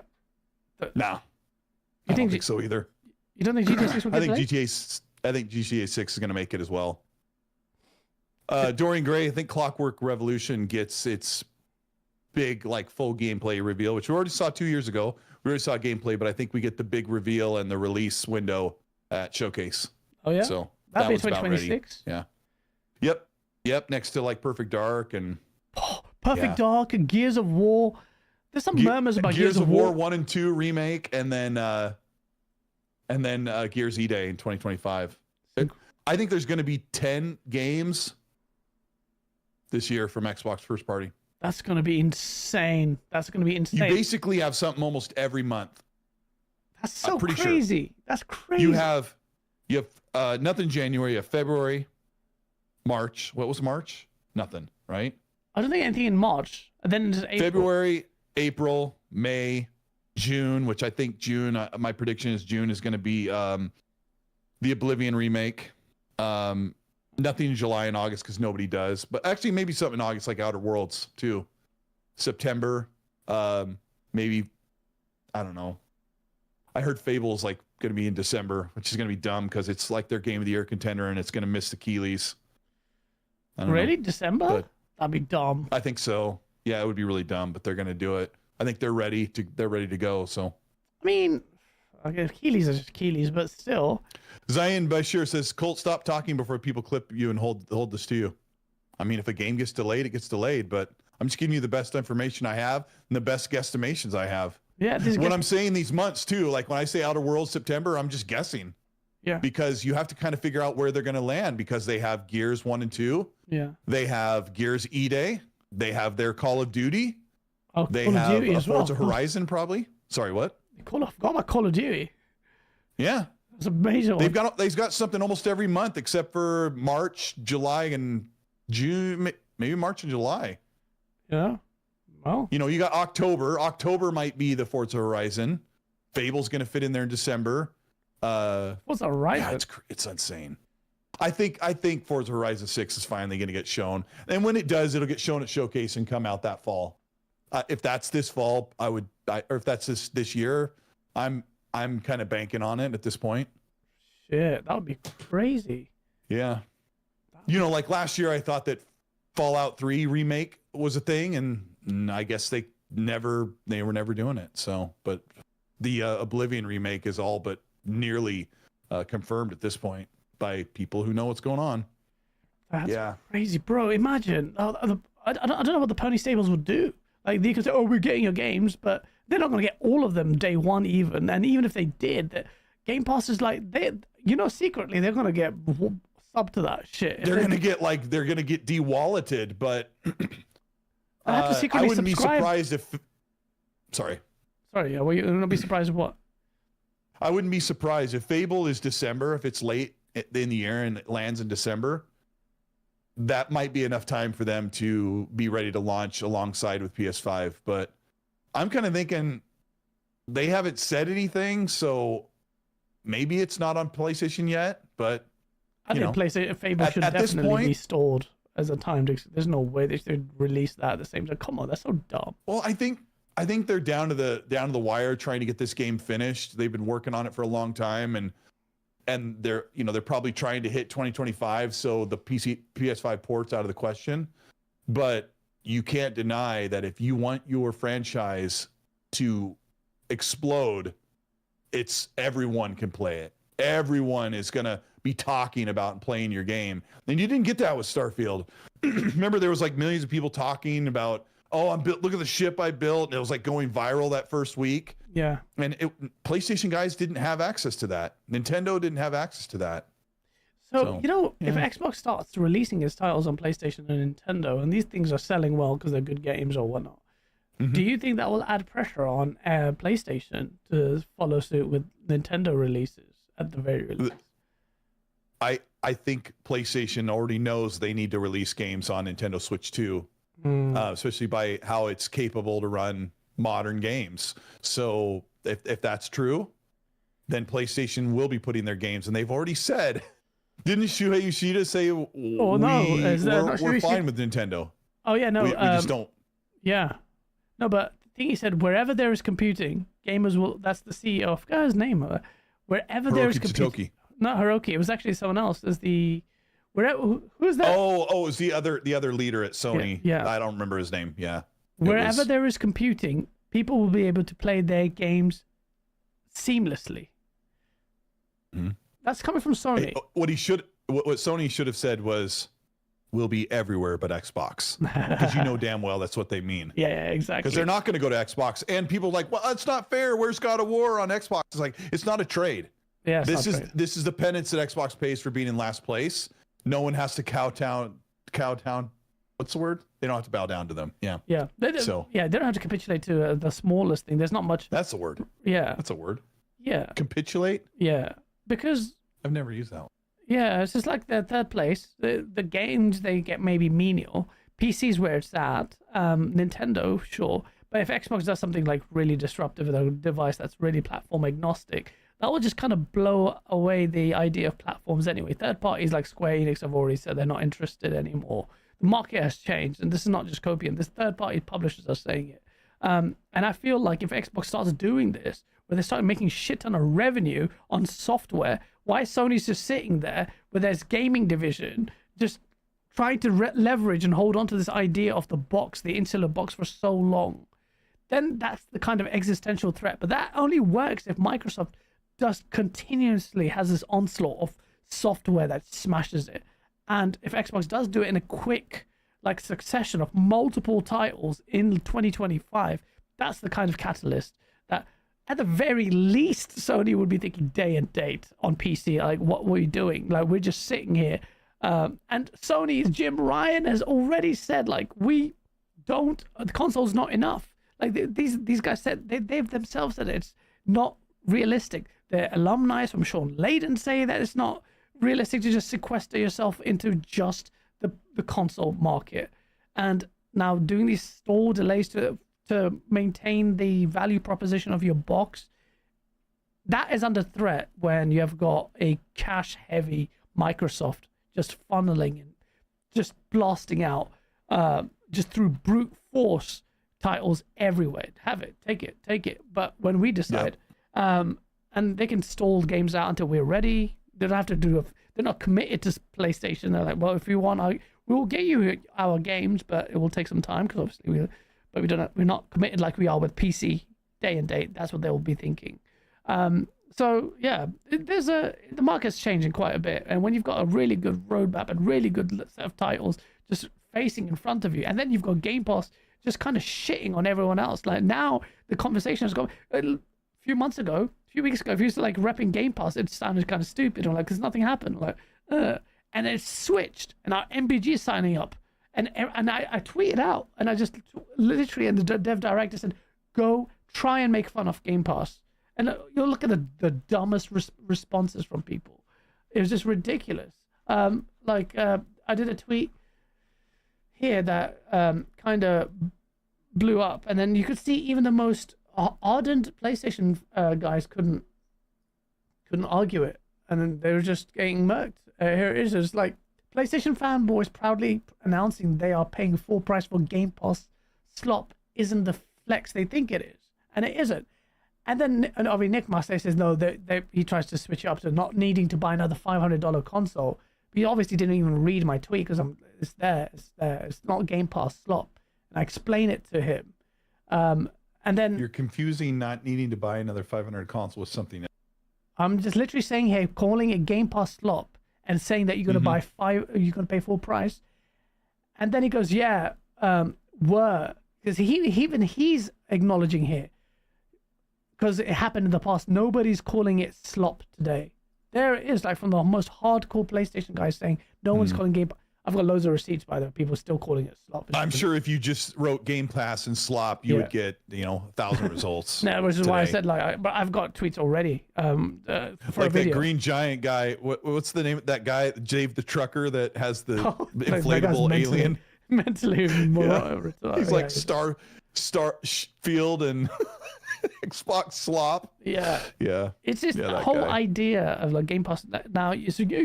They're just straining. Just their argument is like, oh, you're poor. That's why you're doing it. I'm like, what? You corporate simp. You bought the freaking stand for the PS5 Pro. Just shut your mouth. You're so stupid. So they're running out of excuses. So basically they have none. So now it's just like quality. So Xbox is really coming strong. So it feels really stupid to and this comes from me. And I've been, vociferously against Phil Spencer's strategy. I don't know that word either. just very aggressively and very strongly against their idea of doing this. But now that I've got PC, it just feels like I've got a whole new world. It just feels so dumb. Like I haven't touched my Xbox. I don't even turn it on now. I'm just on PC. I don't even want to turn it on. I love PC, man. Just so for me. And then every time I turn it on, I'm just waiting so my parents' house is done so they can get out. They can stream day in and day out, and I just scream my ass off. I just love streaming as well. It's just so nice. It's so nice to be on PC. It's really nice to be on PC, man. It's like I went back home. It feels really good, and I just feel like this whole like the console stuff, like even with the most hardcore PlayStation guys, it's waning because they can see that the games are there, and you're going to start seeing if State of Play doesn't deliver any surprises.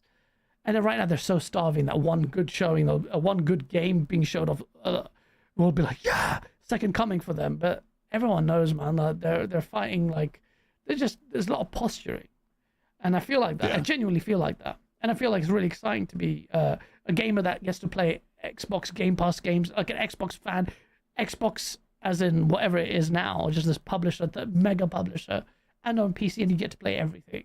It's like. It's so good, man. Gaming is actually a lot of fun. It can be, yeah. No, it's honestly like it's come to that point where I'm really excited and just a lot of good games, man. And I feel like the energy is really coming up, and the PlayStation guys are really desperate to drag it down. Really, like they really latched onto this Phil Spencer. Yeah, look what he said for you, and it's like, well, you know, Phil Spencer saved gaming. I mean, we can make that joke, but. You know, PlayStation is in major turmoil right now with the offering of what they're going to give their fans. As far as first parties. Yeah, as far as first party, you know, they have some money-hatted stuff, but they have a decent amount. Yeah, the roadmap's dog shit, but they have 2025 is pretty bad, right? Like they're going to get Ghost of Yotei at the end of the year. It was big. And Death Stranding, like too. They'll be like a month apart. They've got Phantom Blade Zero, which I think is a good game. Yeah, which looks amazing. So there's 3 big games. Like I get it. Like obviously that and Marathon may come out, which has a question mark around it, but it's not terrible. Yeah. I don't think it's turmoil, but I think comparatively, but the problem is like 5 or 6 other studios that were supposed to be making games to fill out the rest of their console generation now have to start over because their games got canceled this past week or so. So Phil comes in and starts putting games on their platform, and if you're a PlayStation fan. You should be like, oh my gosh, thank you, because Xbox roadmap looks awesome. I mean, there's only a couple games on there that I'm like, you know, I'm really excited about most of what they've got. What is it? Yeah, like OD from Kojima, I don't care about. But you know, Fable, Outer Worlds 2, Gears E-Day, Clockwork, State of Decay 3, Doom, Perfect Dark, Blade. Elder Scrolls 6. People were laughing at me when I put Elder Scrolls 6 in their roadmap. Like Phil said, he said that game was supposed to be out in 2026 2 years ago at the ABK trial. Oh, really? So I translate that to Elder Scrolls is actually coming out by 2028. Yeah. You know, barring Xbox the way they did delay games. Yeah, Phil thought that game was coming out in 26. It's probably coming out in 2028. So I don't know.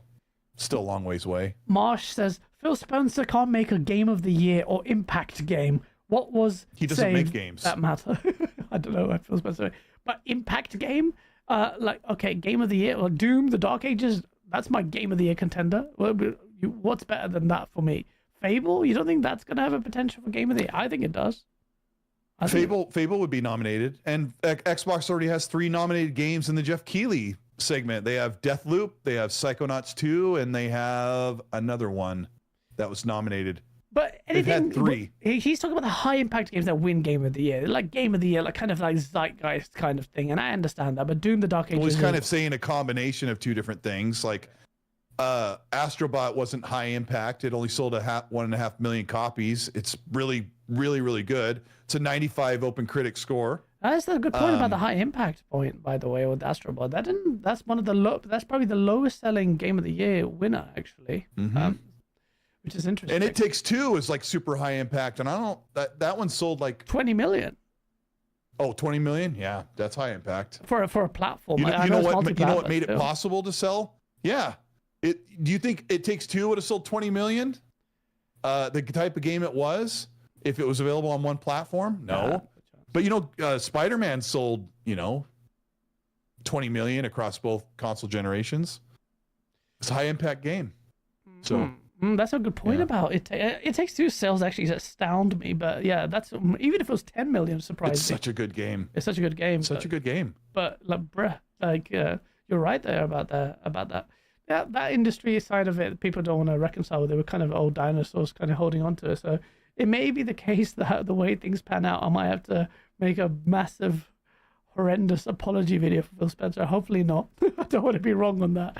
But you know what? I will give his flowers for where he's been correct in, well, I say correct. The proof's in the pudding, but for his obviously saving Xbox, that's still having an impact on the industry and keeping PlayStation on its toes, even with multi-plat strategy or whatnot. That's a key player that's offering us so much options right now. Xbox wouldn't even be here. We wouldn't have Game Pass. We wouldn't be saving thousands to play all these games. So it's incredible. So as much as I hate Phil Spencer for bullshitting about the exclusive strategy, I have to give him his flowers. And also for the Japan strategy, that's him pushing for it, persevering as a gamer, because that's what he is. So we'll see. We'll see about ultimately whether or not this whole strategy will pan out. But I think the industry is genuinely changing. I'm very interested to see how this all pans out. Whether or not PlayStation maintains its exclusivity and for how long it does that with regard to PC. And then the Nintendo place I need to watch out. And I once tweeted, I said, don't be surprised if you see PlayStation's multiplayer games actually be going day and day on competing platforms beyond Marathon.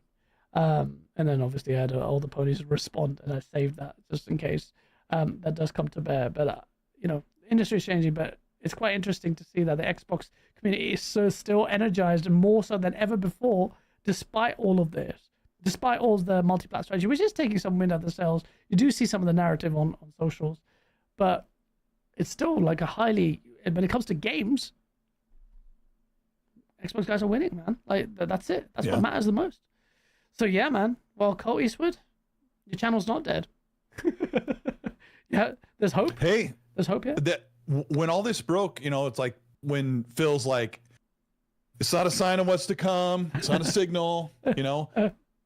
It's crazy he said that, because he knew. They did that business meeting on purpose, and they knew they were on the edge of the knife and they had to make a do or die decision. They knew that. Yeah. And I don't know why he said, like, it's okay, Xbox fans, we're not going to do this to you.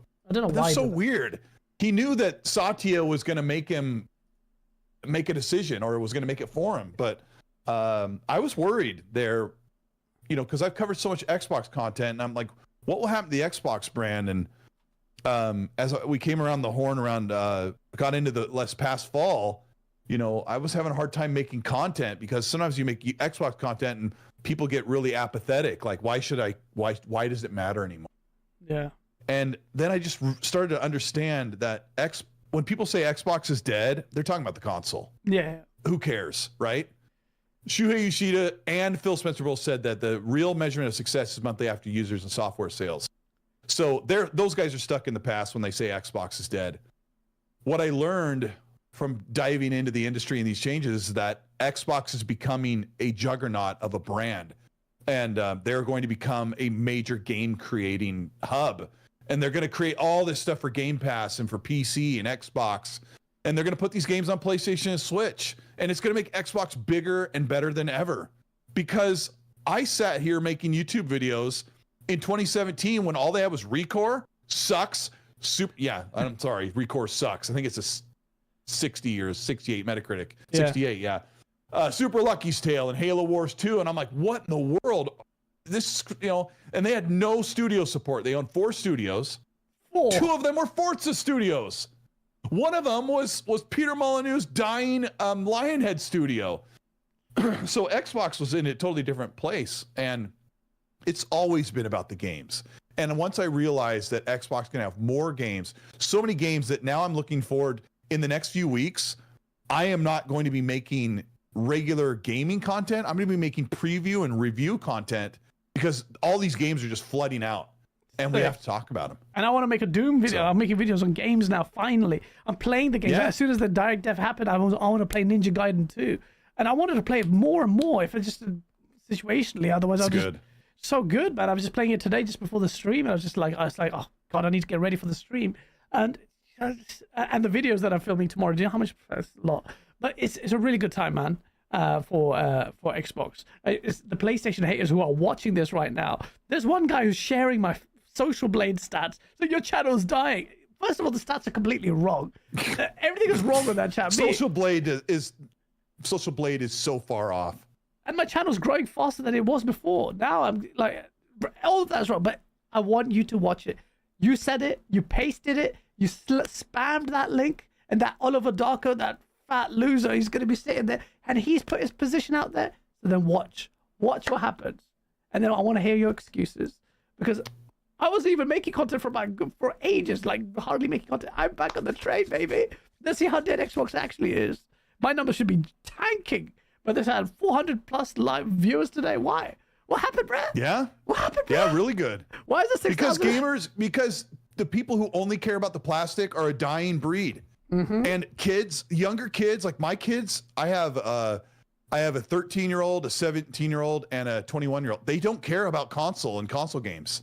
They care about playing games that everybody's playing. All their friends are playing together. Yeah. They're on PC playing all these games where you can do whatever you want. They don't care about what the next open world action adventure third-person game is. Yeah. I've even tried to show them. They don't care. Younger kids are not the same as we are. People who are in their 30s or 40s. And Magnum Force says the console warriors are dinosaurs. We're a dying breed. And my numbers on YouTube, I don't like saying it that way. My growth on YouTube has accelerated since I've been talking about the studios, the games, the tech behind the games, and just the games and the games.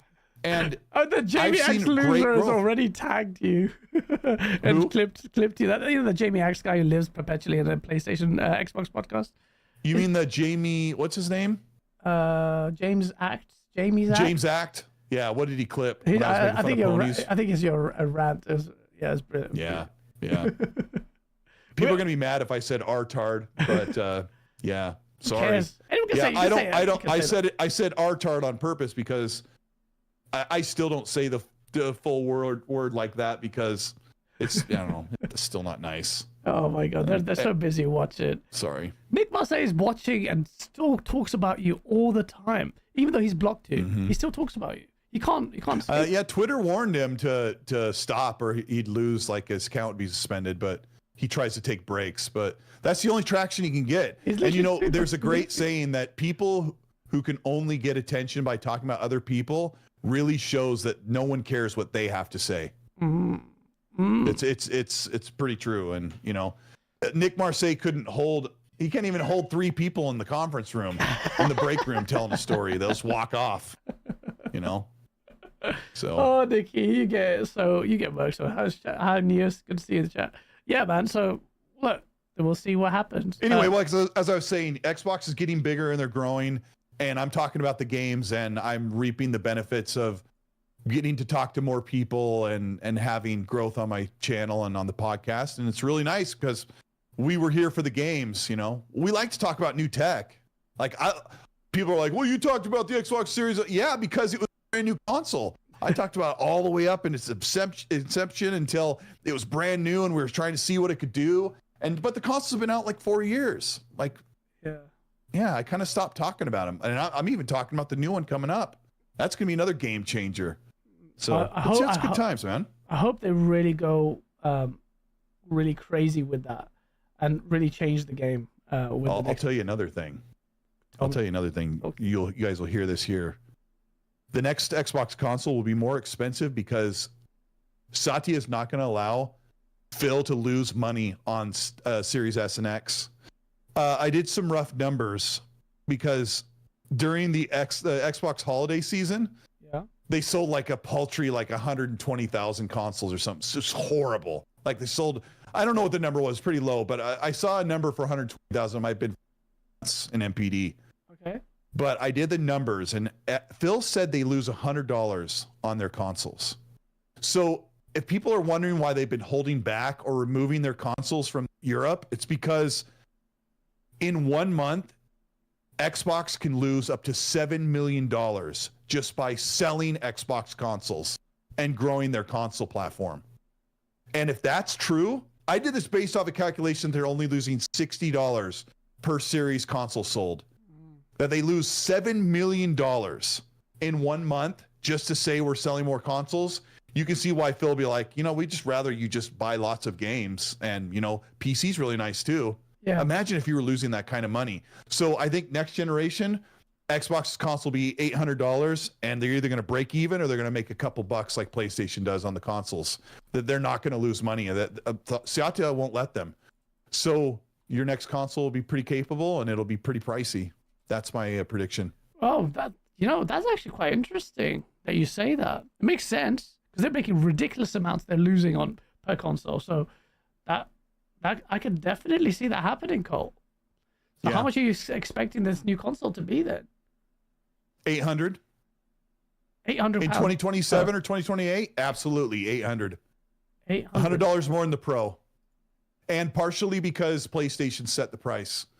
Because I would have told you, this console is going to be 600, 700 out the gate, but because of PlayStation and PlayStation's market dominance and their ability to just run free because they've won the console generation, PlayStation's consoles, the PS6, is going to be $700 or $800 as well. That's my prediction. Jeez. And I bet if you ask an analyst, they'd probably say that it's probably pretty spot on. Really? Wow. Yeah. 500. I mean, they already upped the price to 550 for. They even upped the price of the digital PS5. It's ridiculous. So, Yeah, Incredible Lee says plus tariffs. Yeah, that could be terrible as well. I'm saying without tariffs. That's the standard. And Jorge Santana says $800 just kills the market. No, not really. I think it's changed now. I think. Yeah, people are buying Steam Decks and Lenovo Go's for 600 plus, and it's just a handheld. So that's just the reality. It's expensive to play games. I will see. It'll be interesting. I don't know what they'll do. There's quite a lot. I mean, I'm not saying that that's what happened, but it'll be interesting to see how that pans out. That makes sense though. But very interesting. That's a steep asking price. But if this box is doing it'll have to do a lot to justify that cost. And opening it up in a certain way and offering your PC incentives is one way to really kind of loosen things up. Interesting. Yeah. Fuzzy Tomato says you can get a Steam Deck for 400. Yeah. I don't know if you should. I think you should buy the one with bigger storage and I need to repair mine. I fill out my ROG Ally so fast with even playing last gen games on there. It fills up quick. Yeah. And you can expand it, but well, chat, before we go up, by the way, don't disappear. I've got a redirect set up to Fonz's thing, so we'll go there later on. But before we do, we have to just sign off. Cole Eastwood, bro, I think this is the end of the show. It's such a good show. We could go on for a while, but I'm conscious of the time. It's been 3.5 hours. I gotta take a pee. Yeah, same, me too. But thank you, bro. The best podcast when me and you just chilling, man. Time just goes. I'm not drinking Mountain Dew anymore. I just drank a whole bunch of water. Yeah, water. You're so racist to white people. What water? Somebody made fun of my Ninja Gaiden video. I said Ryu Hayabusa, and they're like, "Why did you say it that way?" And I just said, "Because I'm a white boy." What's wrong with I don't Ryu? know. I don't know how to say it properly. Ryu Hayabusa? Yeah. What's wrong with that? Well, I think. Well, I mean, when I Googled it after the fact, after the guy said it, I think I got it right. But Ryu Hayabusa? It's just funny. I don't care. Oh, right. Okay. Weird. And Vaughn showed us today that the proper Japanese pronunciation of Ryu's name is Du. Oh, Ru. Du. No, just like D-O-O. Du. Drew. He showed us a video. I think they would pronounce the R's differently. But I don't. Anyway. Because they don't. Yeah, because they don't have R's. Remember? Well, yeah, they do. No, they don't have L's. I know who has L's. PlayStation. And on that note, ladies and gentlemen, we're gonna sign off. Oh my gosh. Yeah. Games Adaptation Newscast says you guys have the best chemistry. I told Gaz, move to the States. All the girls look like Aubrey Plaza. You'll be set. Just come hang out with us and we'll do the show together. Oh shit! I wish, man. I wish that would be amazing, man. Tell people what's happening, man. What kind of content they can expect from you? You can check out Ecstasy Podcast on Monday, 5 p.m. Pacific, 8 p.m. Eastern, 1 a.m. British time. And we'll talk about some of this stuff. And then I don't know if I'll be making a video in the midweek because I am playing a game. I'm starting a review of a fairly big game on Wednesday. So I'm excited. Yeah, that's all I can say. Nice. Can't say yet, but. Very good. Nice. Yeah. Chat. Thank you. Thank you for tuning in. If you're listening on Spotify and stuff, thank you for tuning in. And if you're waiting for the source, the next source video is going to be even better than the last. And thank you so much for liking that one. But this one, we're going to town every week, different skits, and we show YouTube how to do quality content. Thank you so much, honestly. Check out Nightwave Radio on Spotify. If you like the beats I curate every week for you, I'm going to market that shit. Join the Patreon, because I'm going to literally this week start with Patreon exclusive videos, just me on camera talking to you about random stuff. And yeah, I'm really grateful for all of you. Hit the like button if you enjoyed it, and stick around, because as we end it, you're going to be entering into another dank meme, a whole new world. I'm naked again.